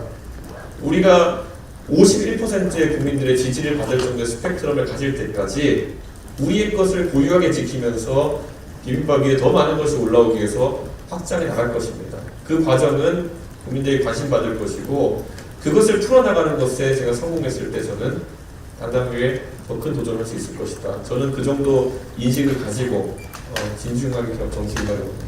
예, 저희 그 정치부 처음 출입하면 네. 말진들이 주로 맡는 게 제 상당입니다. 네. 그래서 좀 꼬마 민주당, 자민련 뭐 많이 맡았고 저희 뭐 그러신 우리 벽중천 선배께서 반장했을 때 했는데 상당 맡으면 참 춥습니다. 그래서 아무튼 그 출 기자들도 많이 있는데 추운 기자들 많이 좀 챙겨주시기 바랍니다. 우리 저 김재훈 부장 뭐 질문 좀 해주시죠. 예. 네. 그 역시나 토론 과정에서 그 8년 전 국민의당 얘기가 예상대로 많이 나오는데요. 그 당시 안철수 대표의 국민의당은 이제 호남에서 돌풍을 일으키지 않았습니까? 또 개혁신당도 야당이고 야당은 이제 바람이 중요한데 그 바람을 어디서 일으켜야 할 것인가? 뭐 수도권, 호남, 영남 어느 쪽을 생각하십니까? 저는 수도권과 영호남에서 결국 세대 기반의 정치를 한다는 것은 저는 저희가 봐야 될 관점이 이렇습니다. 과거 대선에서도 저희가 그 전까지는 광주에서 할 수 없었던 말들, 복합 쇼핑몰 같은 이야기 꺼냈을 때 광주의 젊은 세대가 열광적으로 반응했습니다. 왜냐? 냉정하게 말하면 기존의 정당의 독식 구조가 큰 지역일수록 이런 이견에 대한 접근이 어렵습니다. 정당을 하면 느껴지는 게 뭐냐면요. 보통 당원을 온라인이 아니라 보통 오프라인으로 많이 모으는 것이 상례화되어 있기 때문에 그러면 가장 모으기 쉬운 것이 낮 시간대에 지역에 상주하는 인원들 위주로 당원이 모이게 됩니다. 그러면 자영업자나 가정주부 위주로 당원이 모집되는 정당이 굉장히 많습니다. 그래서 민주당이나 국민의힘 같은 거대 정당 같은 경우에는 당원들 중에서 자영업자 비율이 높습니다. 그래서 광주에서 실제로 이런 주제를 꺼냈을 때 복합 쇼핑몰을 하겠다고 했을 때 소상공인이나 자영업자들의 반발이 상권 이탈에 대한 우려가 굉장히 크게 되어서 한 번도 의견을 채택된 적이 없습니다. 정의당마저도 그렇다고 합니다. 그런데 결국 온라인성이 강화되고 지역에 상주하진 않지만 어쨌든 의사를 표시하고 싶은 유권자의 뜻이 정당으로 들어오게 되면은 과감하게 정책으로 들어가게 되는 것이고 그게 실제 지난 대선 때 지선 때 광주에서 보수 정당이 작지만 기록적인 득표를 드러내면서 새로운 유권자들을 정치에 끌어들였다는 생각을 합니다. 저는 개혁신당의 표라는 거는 지금까지 내가 의견을 내도 바뀌지 않는다는 것을 낙담해 있던 젊은 세대가 얼마나 투표장으로 나오느냐에 달려있다 이렇게 생각합니다. 그래서 저는 이것이 지역 기반으로서 그런 어떤 파도가 더 친다기보다는 결국 고르게 이제 세대 기반으로 전 지역에서 올라올 것이다. 저는 이렇게 생각합니다. 왜 대한민국에서 광주와 대구에 있는 20대가 고민하는 것이 달라야 하는 것인지, 왜 경북대학교와 전남대학교가 둘 다 지금 위기에 빠져 있는데 그에 대한 해법은 정당으로 나뉘어가지고 달라질 수밖에 없는 것인지, 왜 김천과 전주 정도 된 도시에서 발생하는 그런 지역의 이탈 문제라는 것, 진주와 순천의 문제가 왜 달라야 되는 것인지 젊은 세대는 이해를 못하고 있습니다. 그렇기 때문에 이걸 엮어내는 것이 개혁신당의 역할이고 세대 기반으로 큰 성과가 우선할 것으로 보입니다. 예, 한 가지만 더 질문드리겠습니다. 그럼 지금 말씀하신 게 이제 주로 영남, 호남 말씀하셨는데 네. 수도권이 아무래도 그 총선의 최대 승부처 아니겠습니까? 수도권에서 거대 양당과 좀 차별화해서 그들의 표를 더 장식할 수 있는 어떤 전략 따로 있으신가요? 사실 이 부분은 제가 이번에 선거 캠페인과 또 정책에 있어서 약간의 주도권을 발휘한다 하더라도 굉장한 고민이 있는 지점입니다. 왜냐하면 지금 수도권에서 윤석열 정부의 실망한 유권자들이 대안이 민주당밖에 없는 상황 속에서 민주당의 연성 지지층이라고 표현하겠습니다. 대선 때는 윤석열 통으로 찍었으나 윤석열 통에 실망해서 잠시 민주당 지지층으로 되어 있는 그런 분들의 이탈이 먼저 저희 입장에는 중요합니다. 그래서 민주당의 연성 지지층을 공략하는 방법에 대해서 그건 제가 이제 실질적인 고민을 이제 하고 있고요. 그리고 민주당 내에서 또 전통적 민주당 지지자 중에서도 또 이탈하는 부분이 있습니다. 왜냐하면 이거는 전혀 저희는 예상하지 못했지만은 이재명 대표가 상식 이하의 공천이라는 것을 진행하면서 이탈된 지지층이 있어 보입니다. 이것은 저희 당내에 있는 민주당의 전통적 지지층을 잘 이해하는 이낙연 총리를 미시한 민주당 출신 그룹들에서 또 고민을 하고 있습니다. 그래서 이런 노력이 이어진다고 한다면은 저는 상당한 성과가 날 수 있다 이렇게 생각하고, 또 전통적으로 보수 진영 내에도 개혁 보수를 표방하는 그런 어떤 세력이 있습니다. 그게 지난 전당대회에서도 최소 15% 이상 존재한다는 것이 증명되었고 이 부분이 이탈까지 합쳐지게 된다면 저는 중간에 큰 공간이 열릴 것이라 생각합니다. 김은경 회장님 뭐 정책적인 정책 관련해가지고 이제 오늘 최고위에서 어쨌든 위임을 받으셔서 뭔가 좀 새로운 걸 더 내놓으실까라는 뭐 기대와 그리고 기존 정책을 어떻게 그럼 좀 다듬어서 얘기하실지 모르겠는데요. 그 기조연설에도 쓰셨지만 저출산 고령화 정책은 답이 없는 지금 상황. 특히 지금 정부에서 여러 가지 하였으나 별로 효과를 내지 못한 상황입니다. 근데 지금 내놓으신 것들이 대부분 다 저출산 고령화 정책하고 좀 맞물리는 것들이 많거든요. 근데 젊은 대표시니까 속으로 좀 더 좀 참신한 그런 대책을 좀 생각하고 계신 게 있는지. 예를 들면 뭐 지금 뭐 경찰 소방공무원 여성 병역 의무화 이런 거는 좀 마이너한 것 같고요. 그 외에 뭐 지금 65세 계속 그 무임승차는 뭐 반대하실 것 같고 그 외에 어떤 좀 새로운 정책들을 좀 고민하고 계신 게 뭐가 있을까요? 저희가 지금까지 개혁신당에서 뭐 11차, 12차까지 원래 정책 공약 발표를 했습니다. 그 중에서 이제 관심 받았던 것이 가장 폭발적인 부분 그 두 가지 언급하신 부분이고 그래서 언론에서 많이 언급되고 있는 상황입니다. 나머지 공약들을 보면은 저희가 굉장히 사회적으로 논쟁적일 수 있는 지점들을 많이 건드렸습니다. 예를 들어 이혼제도 같은 것과도 마찬가지로 뭐 저희가 파탄주의를 도입하자라는 취지 그리고 그 안에서 파탄주의가 도입됐을 때 유책 배우자가 더 많은 징벌적 위자료를 배상받도록 하는 것까지 저희가 입안하게 됐고요. 이런 것들이 사실 대한민국에서 굉장히 중요한 논의지만 미뤄져 왔던 것들입니다. 그래서 이런 것들을 끌어들이는 것 저희가 하나의 과제고요. 저출산 고령화는 이미 당면한 문제인데 관점이 굉장히 좁혀져 있습니다. 저출산 고령화에서 저희가 두 가지 관점을 동시에 봐야 되는 것이 출산율을 끌어올리는 것도 한 가지지만은 이미 줄어든 출산율 하에서 어떻게 제도적인 보완할 것인지도 굉장히 중요합니다. 방금 언급하신 그 두 개의 정책은 이미 현실화된 저출산 상황 속에서 어떻게 병력 자원 수급 문제와 무임승차 문제 해결할 거에 대한 부분이었고요. 저는 이런 부분도 제가 그냥 화두를 던져보겠습니다.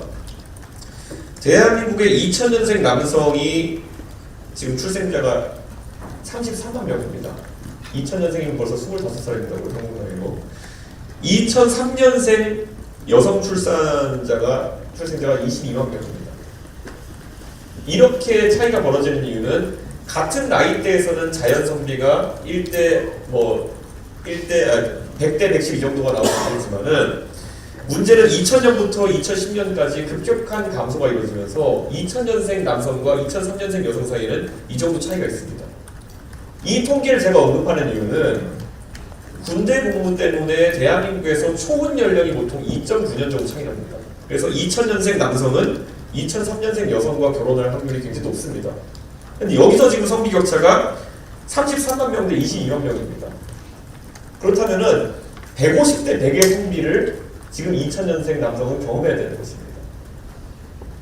벌써 25입니다, 이 사람들이. 취업 시장에서도 150대 100의 성비를 경험할 것이고요. 결혼 시장에서도 앞으로 5년 내에 150대 100의 성비를 경험할 것입니다. 우리가 그러면은 이런 문제에 대해서 적극적인 정책을 내야 되는 것이고 혹자는 이민으로 해결하자는 얘기를 할 수도 있겠습니다. 결혼 이민으로. 그런데 11만 명의 여성이 부족한 상황을 어떻게 이민으로 해결하겠습니까? 저는 이 상황 속에서 어떤 해법이 나올지 같은 것들을 저희 개혁신당이 곧 내놓을 예정입니다. 그런데 이런 것들은 한 번도 정치권에서 화두가 되지 않았고 저희가 내놓는다 하더라도 양당은 또 무응답할 겁니다. 왜냐하면 굉장히 논쟁적인 것이기 때문에. 그런데 이런 부분을 많이 지적해내는 것이 저출산 고령화 문제에 있어서 단순히 돈을 얼마 주면 애를 낳을 것이다. 이런 얘기로 더 이상 점철돼서는 안 됩니다. 박근혜 정부 시절부터 제가 이 정책 입안하는 것을 가까이서 많이 봤지만은 처음에는 별의별 아이디어 다 있었습니다. 정말은. 육아 관련 버라이티 프로그램을 많이 내보내면은 애 키우는 즐거움을 보고 많이 낳을 것이다. 저희가 얼마나 많이 봤습니까? 삼둥이부터 해가지고. 그거 봤는데 아이를 낳습니까? 아닙니다. 접근 방법을 완전히 바꿔야 되는 것이고 이런 겁니다.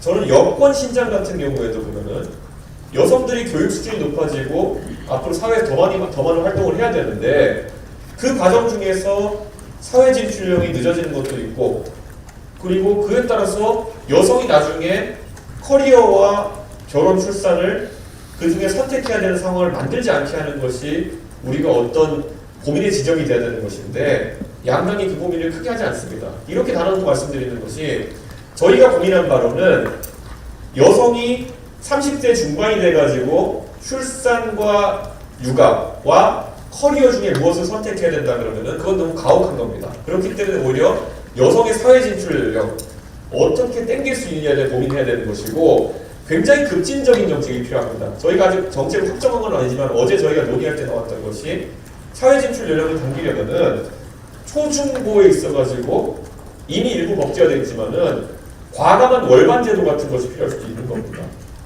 여성이 교육 수준이 높아진 상황 속에서 교육 수준을 유지하면서 2, 3년 일찍 사회에 진출해서 본인의 커리어를 더 펼칠 수 있는 기간이 있다면은 출산에 대한 고민 같은 것도 훨씬 더 늦은 시점에 해줄 수 있는 그런 상황이 올 수도 있습니다. 이런 것들을 과감하게 개혁해야 됩니다. 제가 40대, 이제 40, 40대니까 30대 중반이 되었을 때 제 동료 여성들이 했던 그 고민을 정치권이 어디서도 담아내고 있지 못합니다. 네. 교육받은 우리의 동료 여성이나 아니면은 저희의 저보다 나이 많은 딸들이 그런 고민을 하지 않도록 과감한 선택을 해야 될 때가 오고 있습니다. 예, 그 정책적인 것이 시간이 아, 예. 많이 돼서 일단 짧게 제가 네, 이거 하고 일단 뭐 간단하게 관련된 것만 하나 여쭤보고 넘어가도록 하겠습니다. 이 대표님 스스로 이념적 지향이랄까 가치적 지향이랄까 어떤, 나는 보수주의자다, 나는 뭐 어떻게 규정하고 계십니까? 스스로 어떻게 생각하고? 우리나라는 보수 진보 중도의 3점 척도를 항상 강제합니다. 근데 저는 사실 대한민국에서 정치에서 큰 축은 자유주의자의 축이 있었다고 생각합니다. 저는 김대중 대통령과 김영삼 대통령님은 두 분 다 자유주의자의 영역이 계셨던 대통령들이라고 저는 추억합니다. 특히 김영삼 대통령께서는 민주주의 운동을 하시고 집권 과정에서 보수 세력과 일정한 연대를 통해 집권하시긴 하셨지만은, 우리가 잘 아는 것처럼 집권한 뒤에 갖가지 문화적 제약에 대한 해금 조치 등을 단행하시는 등 굉장히 그런 자유주의적인 풍조를 도입하기 위해 노력을 하셨고요. 김대중 대통령께서는 어느 정도 IMF 뒤에 불가피성이 있었으나 그런 경제나 이런 측면에서 상당한 자유주의적 관점을 도입하셨던 그런 측면이 있습니다. 그래서 저는 과감하게 저는 보수적 성향을 가진 보수적 자유주의자라고 저는 이야기하겠습니다. 자유주의라는 것이 의견이 없는 사람을 이야기하는 것이 아닙니다. 누구에게나 열려있지만 제 입장은 확고한 그런 사람들이 저는 자유주의자라고 생각하고, 저는 보수적 관점을 가진 자유주의자라고 생각합니다. 예. 최근에 뭐 화제가 되고 있는 영화는 건국 전쟁 영화 보셨어요? 저는 아직 보지 못했습니다. 아, 그러십니까? 간단하게 북한은 여전히 우리의 통일의 대상입니까? 저는 헌법에 이거에서 저희는 통일을 이야기해야 된다고 생각하고요. 다만 개헌을 한다고 하면은 저희는 이 통일에 대해서 관점을 좀 달리 가야 될 수도 있다고 생각합니다.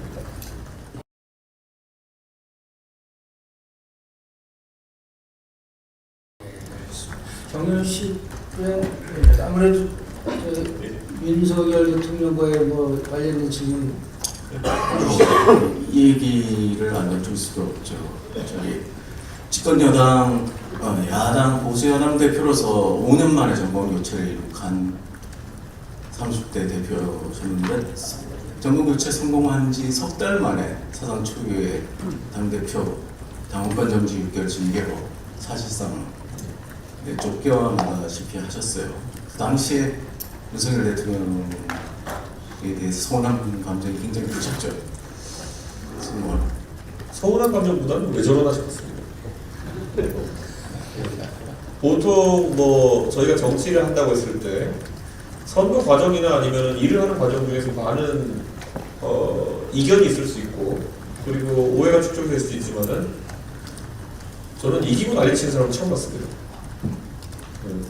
지고 그것 때문에 서로 이전 투가 벌어지는 것 같아도 대선과 지선을 다 크게 이기고 대선과 지선을 이기고 나가지고 분풀이 한 사람 처음 봤습니다. 결국은 당을 장악하기 위한 과정이라고 생각하지는 않으십니까?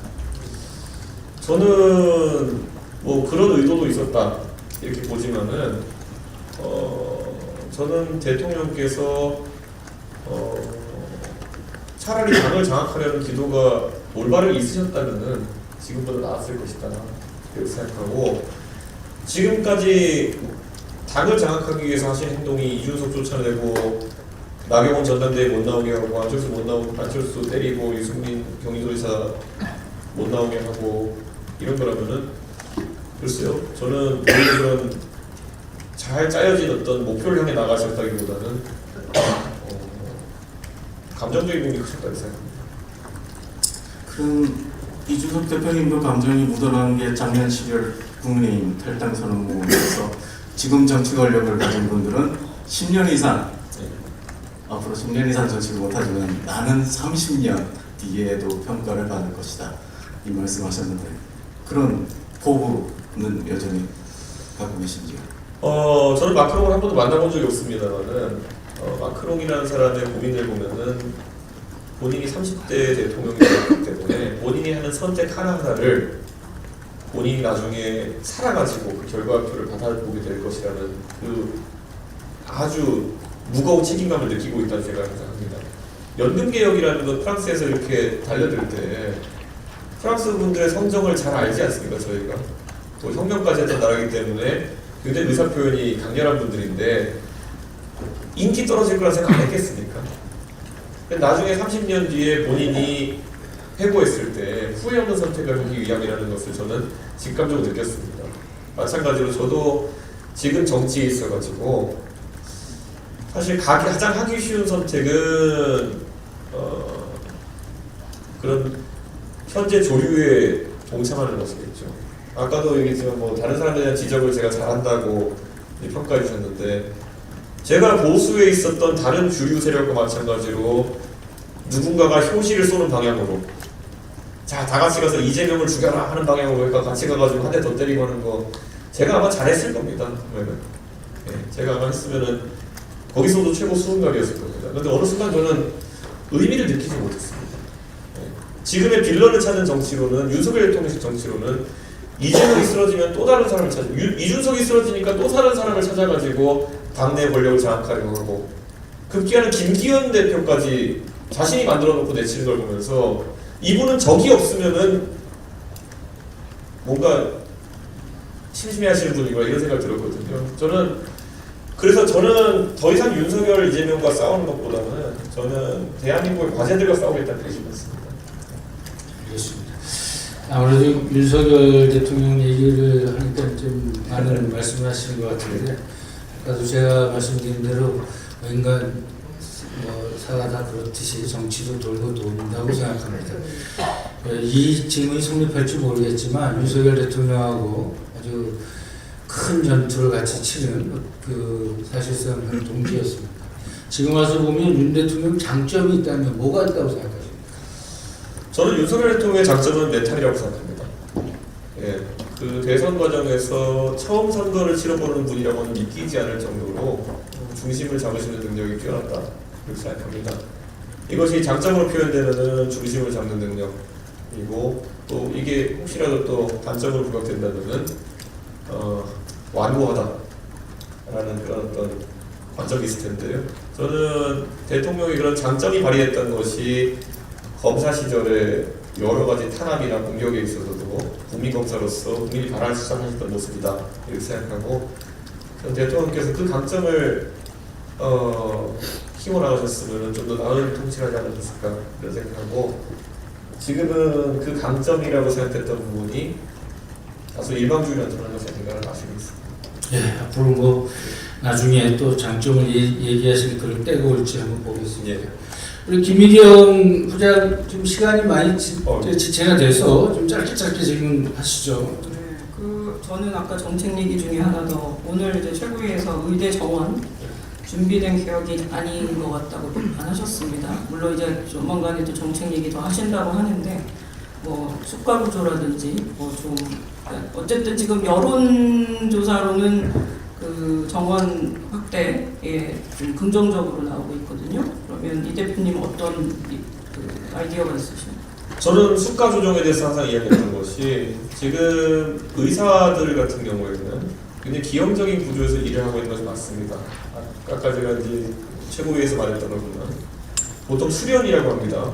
전공의, 이런 레지던트나 인턴 이런 사람들이 진료의 대학병원에서 굉장히 그 핵심 업무를 맡고 있습니다. 그런데 이들의 근무 환경을 보면은 우리가 69시간을 거의 과로사할 정도의 노동이라고 언론이 비판한 적이 있는데, 그래서 윤석열 대통령이 69시간 노동 발언을 비판한 적이 있는데, 2022년 기준으로 전공의들의 평균 근무 시간이 주 77.7시간으로 집계되었습니다.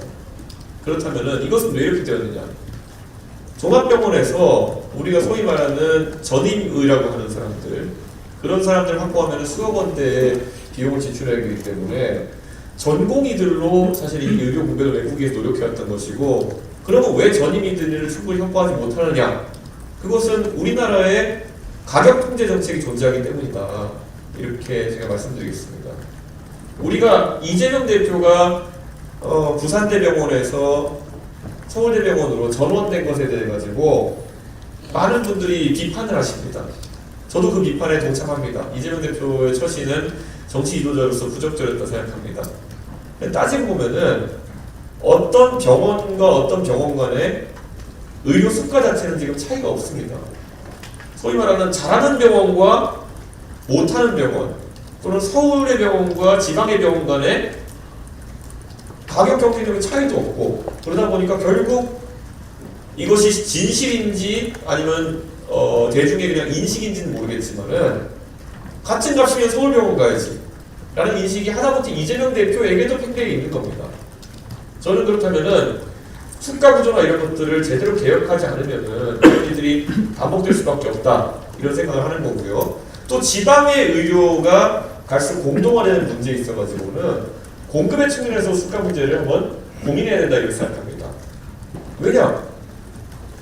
지금 예를 들어 제가 조사했을 때 100명, 연간 100명 이하의 출산이 이루어지는 지자체가 34곳이라고 합니다. 그렇다고 하면은 그 지역에 가서 병원 임대료 내고 간호사를 고용해가지고 산부인과나 소아과를 운영한다는 것은 개인의 공명심으로 할 수 있는 부분이 아닙니다. 저는 만약에 누군가 경남 산천군에서 산부인과나 소아과를 운영해야 된다고 한다면은 서울에 있는 어느 소아과나 산부인과보다 최소 3배 이상 되는 수가를 적용받아야지만 그 동인이 생긴다고 봅니다. 출산하는 수가 그 정도밖에 그 정도 차이 나기 때문에요. 이것은 당연한 것입니다. 그렇게 하지 않고 매번 의사들에게 당신들이 공공심을 가지고 공명심을 가지고 가가지고 지방에서 일해야지라고 얘기했을 때 그 구호가 국민들에게는 소구력이 있을지 모르겠지만은 문제를 풀어내지는 못한다는 것을 인식해야 되는 것이고, 저는 이 자리에서 국민들께 당당히 호소합니다. 저도 사탕 발림 국민들이 듣고 싶어하는 이야기 못해서 이런 얘기하는 거 아닙니다. 다만 실제 지방의 필수 의료 문제를 해결하기 위해서는 말되는 얘기를 해야 되는 것이기 때문에 비판 여론이 있더라도 이런 얘기를 하는 것이고, 지금 전공의들, 레지던트들, 저는요 그들이 77.7시간 노동해야 되는 환경, 그 구조 자체도 정치권에 다뤄야 되는 것이지, 그들을 지금 의대 정원이나 이런 문제를 가지고 공격한다고 해서 이 대치 구도가 풀리는 것이 아니다, 저는 이런 생각을 합니다. 저는 이번에 윤석열 정부가 이 의대 정원 문제를 풀어나가는 방식이 상당히 투박하다고 느꼈고, 저 개인에게 묻는다면은 저는 이미 제 개인적인 입장으로 서남대 의과대학교가 사라진 공간에 추가 TO로 전남 지역에 의대를 추가하는 정도의 의대 증원, 그리고 카이스트나 포항공대와 같이 연구 중심 대학에서 의공학 계열 연구를 위해 가지고 연구 중심 의대를 설립하는 정도의 의대 증원 같은 경우에는 충분히 검토할 만하다는 이야기를 했습니다. 하지만 3,000명인 현행 의대 정원수를 2,000명을 내년부터 증원하겠다고 하는 것은, 저는 이거는 정치를 좀 아는 사람 뻔히 압니다. 나중에 누군가가 중재자로 등장해가지고 한 500명 선으로 타협하기 위해 가지고 이런 강한 안을 던진 것이고, 총선을 앞두고 이것을 던진 것은 그런 의도가 있다, 이렇게 생각하고 제 추론이 맞을지 틀릴지는 제가 나중에 평가받겠지만은 굉장히 국민들의 건강과 그런 어떤 보건 문제를 가지고 위험한 정책적 판단한 것이다.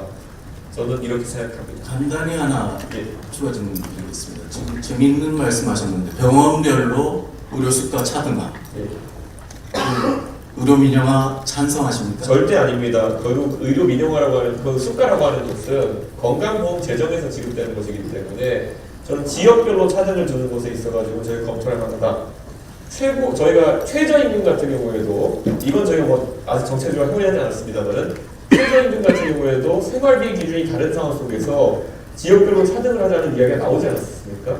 근데 그것이 뭐 저희에 대한 정책은 아니지만은 마찬가지로 공급자 측면에서 우리가 의사 측면에서 지역 의료에 참여하기 위해서는 어느 정도 수가 조정이 필요하다라는 것을 말씀드린 것이지 의료 민영화와는 관계없습니다. 그 부산대병원과 서울대병원의 수가를 차등하게 할 경우에 결국 시장에서는 그게 의료 민영화로 하는 신호를 볼 텐데. 이렇게 말씀드리겠습니다. 아까 제가 공급 사이드와 그리고 수요 사이드에서 두 가지 문제 말씀드리지 않습니까? 지방 의료에 대한 수요를 놓치기 위해서는 오히려 그 환자 본인의 자부담률은 자신의 지역에서는 낮추는 형태로 가는 것이 옳을 것입니다. 하지만 거꾸로 지방의 필수가를 유지하기 위해서는 결국 병원이 지급받는 수가는 높이는 방향으로 아마 진행돼야 될 것입니다. 그래서 저는 이것이 공급 사이드와 그리고 수요 사이드에서 동시에 병행되어서 진행되지 않으면은 결국에는 의료의 수요와 공급 문제는 해결되지 않는다. 이런 관점을 가지고 있습니다. 지금 아무리 잡아다가 지방에 가가지고 개원해 이건 애초에 말이 안 되는 거고요. 그래서 자꾸 나오는 것이 공공의료원, 공공의대 이런 방식으로 풀어나가려고 하는 것인데 저는 그렇게 했을 때 또다시 수요 사이드의 문제에 있어서 같은 값이면 KTX 타고 서울 올라가지 이를 또 막을 수 없는 그런 구조적인 한계가 생길 것이다. 저는 그런 생각하기 때문에 오늘 국민들께 드리는 제안은 공급 측과 수요 측에서 수가 조정과 자부담률 조정이 동시에 필요할 것이다. 이런 말씀을 드립니다. 예, 지금 시간이 11시 36분입니다. 마지막 우리 정화석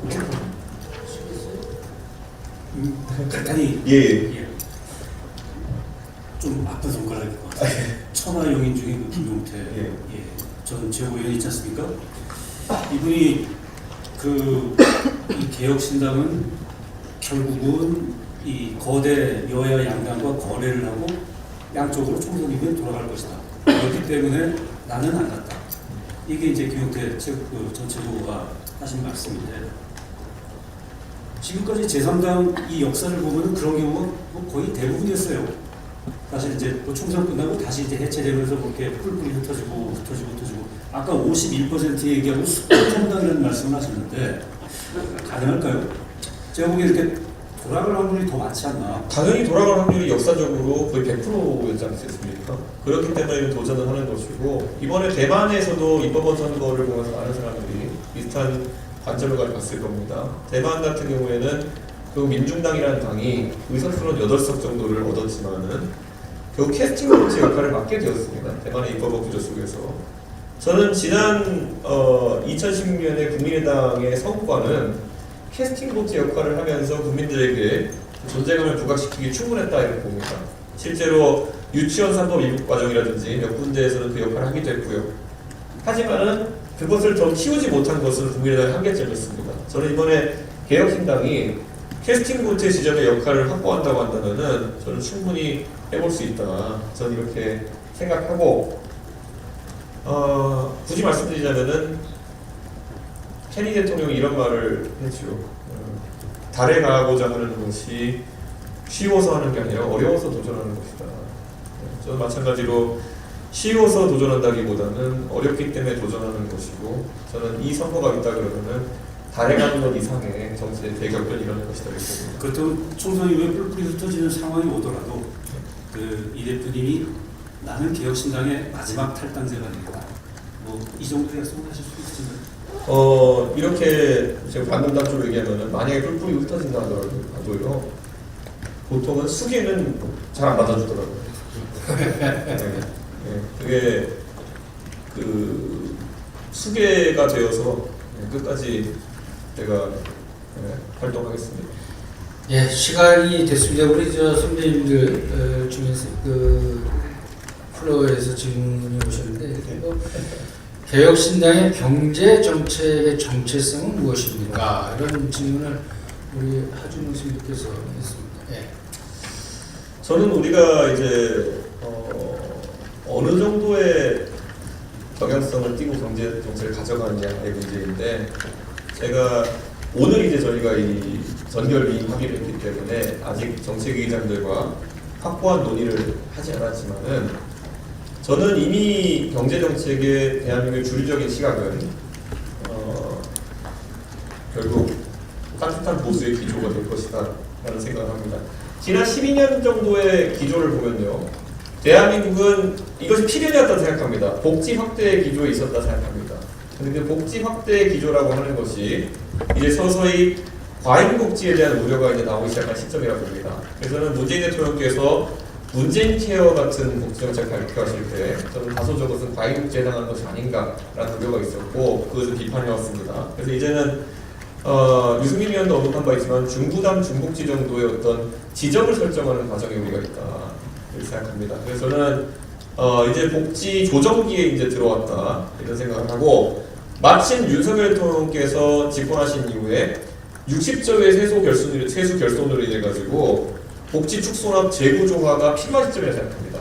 그래서 저는 경제 정책의 측면에서 어느 정도 복지 재구조화의 시기가 왔다. 그래서 아까 언급드렸던 무임승차 혜택 같은 경우에도 돈이 많은 건 언제나 유지할 수 있는 정책 아니겠습니까? 하지만 저희가 표 떨어지는 얘기를 할지라도 어느 정도의 복지 재구조화를 얘기하면서 경제 정책의 큰 틀을 풀어가겠다 이런 말씀드립니다. 예, NHK 나가스나 기자와 손우인호 선배 질문이 있었는데 아까 우리 토론 과정 중에 충분히 소화가 된 것 같습니다. 마지막 끝내기 전에 우리 경력 소개도 있지만 2011년 12월 한나라당 그때 비대위원으로 박근혜 체제 비대위원으로 오늘 정치인 이준석이 출발했는데 지금 13년간의 아까 표현에 있었던 롤러코스터 같은 정치 역장을 거쳐서 여기 와 있습니다. 혹시 요 즈음에 최근에 박근혜 대통령이 회고를 또 내시고 있는데 회고를 읽어보셨는지 아니면 또 박근혜 대통령께 연락을 하신 적이 있는지 가볍게 여쭤보고 싶습니다. 박근혜 대통령 측에 저희가 접촉을 한 바는 없습니다. 그건 제가 국민의힘 당대표실에도 따로 접촉한 바가 없습니다. 그랬던 이유는 저는 박근혜 대통령에게 제가 정치에 참여할 수 있게 해줘서 항상 감사하다고 말씀을 드렸습니다. 그리고 박근혜 대통령이 그 당시에 대통령 시절에 더 이상 통치할 수 없는 상태에 이르렀다 생각했기 때문에 탄핵은 불가피하다 생각해서 찬성했습니다. 하지만 제가 2021년 제가 전당대회에 나와서 대구에서 연설할 때 이렇게 표현한 바가 있습니다. 박근혜 대통령에 대한 고마움은 제가 정치인으로서 그 당시 당대표로서 성공해가지고 박근혜 대통령이 하신 행동 중에서 이준석을 정치에 입문시킨 것이 정말 잘한 것이라는 평가를 나중에 들으실 때까지 열심히 해보이겠습니다. 이렇게 말씀드렸습니다. 그래서 이 자리에서도 제 결심을 확고합니다. 박근혜 대통령께서 옥고를 치르시고, 그리고 최근에는 제가 판단하기로는 굉장히 박근혜 대통령을 이용하려고 하는 일부 인사에게 둘러싸이신 것이 아닌가라는 우려를 하고 있습니다. 하지만 언젠가는 박근혜 대통령이 지금 회고록에 쓰여있진 않겠지만은 회고하시면서 그래도 이준석이라는 사람을 2011년 12월 27일에 대한민국 정치에 끌어들인 것을 가장 으뜸가는 자랑으로 삼을 수 있도록 제가 더 열심히 노력하겠습니다.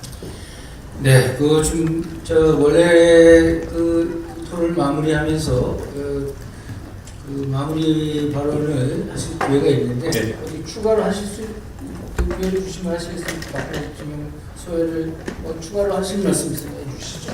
예, 우리 개혁신당을 바라보시는 국민들께 이렇게 말씀드리겠습니다. 제가 2021년 6월 6일 제가 국민의힘 대표가 되었을 때 노래 가사를 차용해서 그렇게 말씀드렸을 겁니다.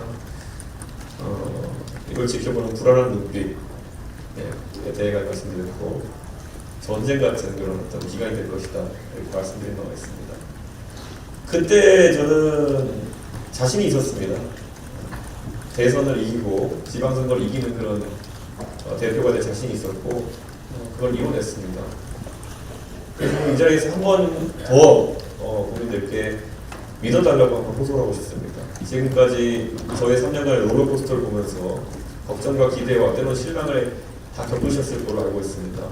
근데 저도 많이 아파왔고 성장했다고 느낍니다. 제가 다시 한번 저에게 개혁신당에게 믿음과 신뢰 그리고 기회를 달라고 호소하는 이유는 앞으로 30년 동안 펼쳐질 대한민국의 미래가 정말 험난하기 때문입니다. 우리가 앞으로 30년을 어떻게 살아가냐에 따라서 우리보다 더 앞서서 이 고민을 겪어냈던 일본의 잃어버린 30년과 같은 상황이 될 수도 있다 이런 생각을 합니다. 그래서 저는 개혁신당이 말하는 당찬 아이디어들이 때로는 불안해 보일 수도 있고 때로는 정말 실현될까 의구심을 가질 수도 있겠지만은 어쨌든 이 테이블 위에 우리의 위기들에 대한 아젠다를 올린다는 것만으로도 기대를 갖고 지켜봐 주시길 부탁드리겠습니다. 정말 완전 새로운 정치의 판을 짜가지고 국민들께 보답하겠습니다. 네.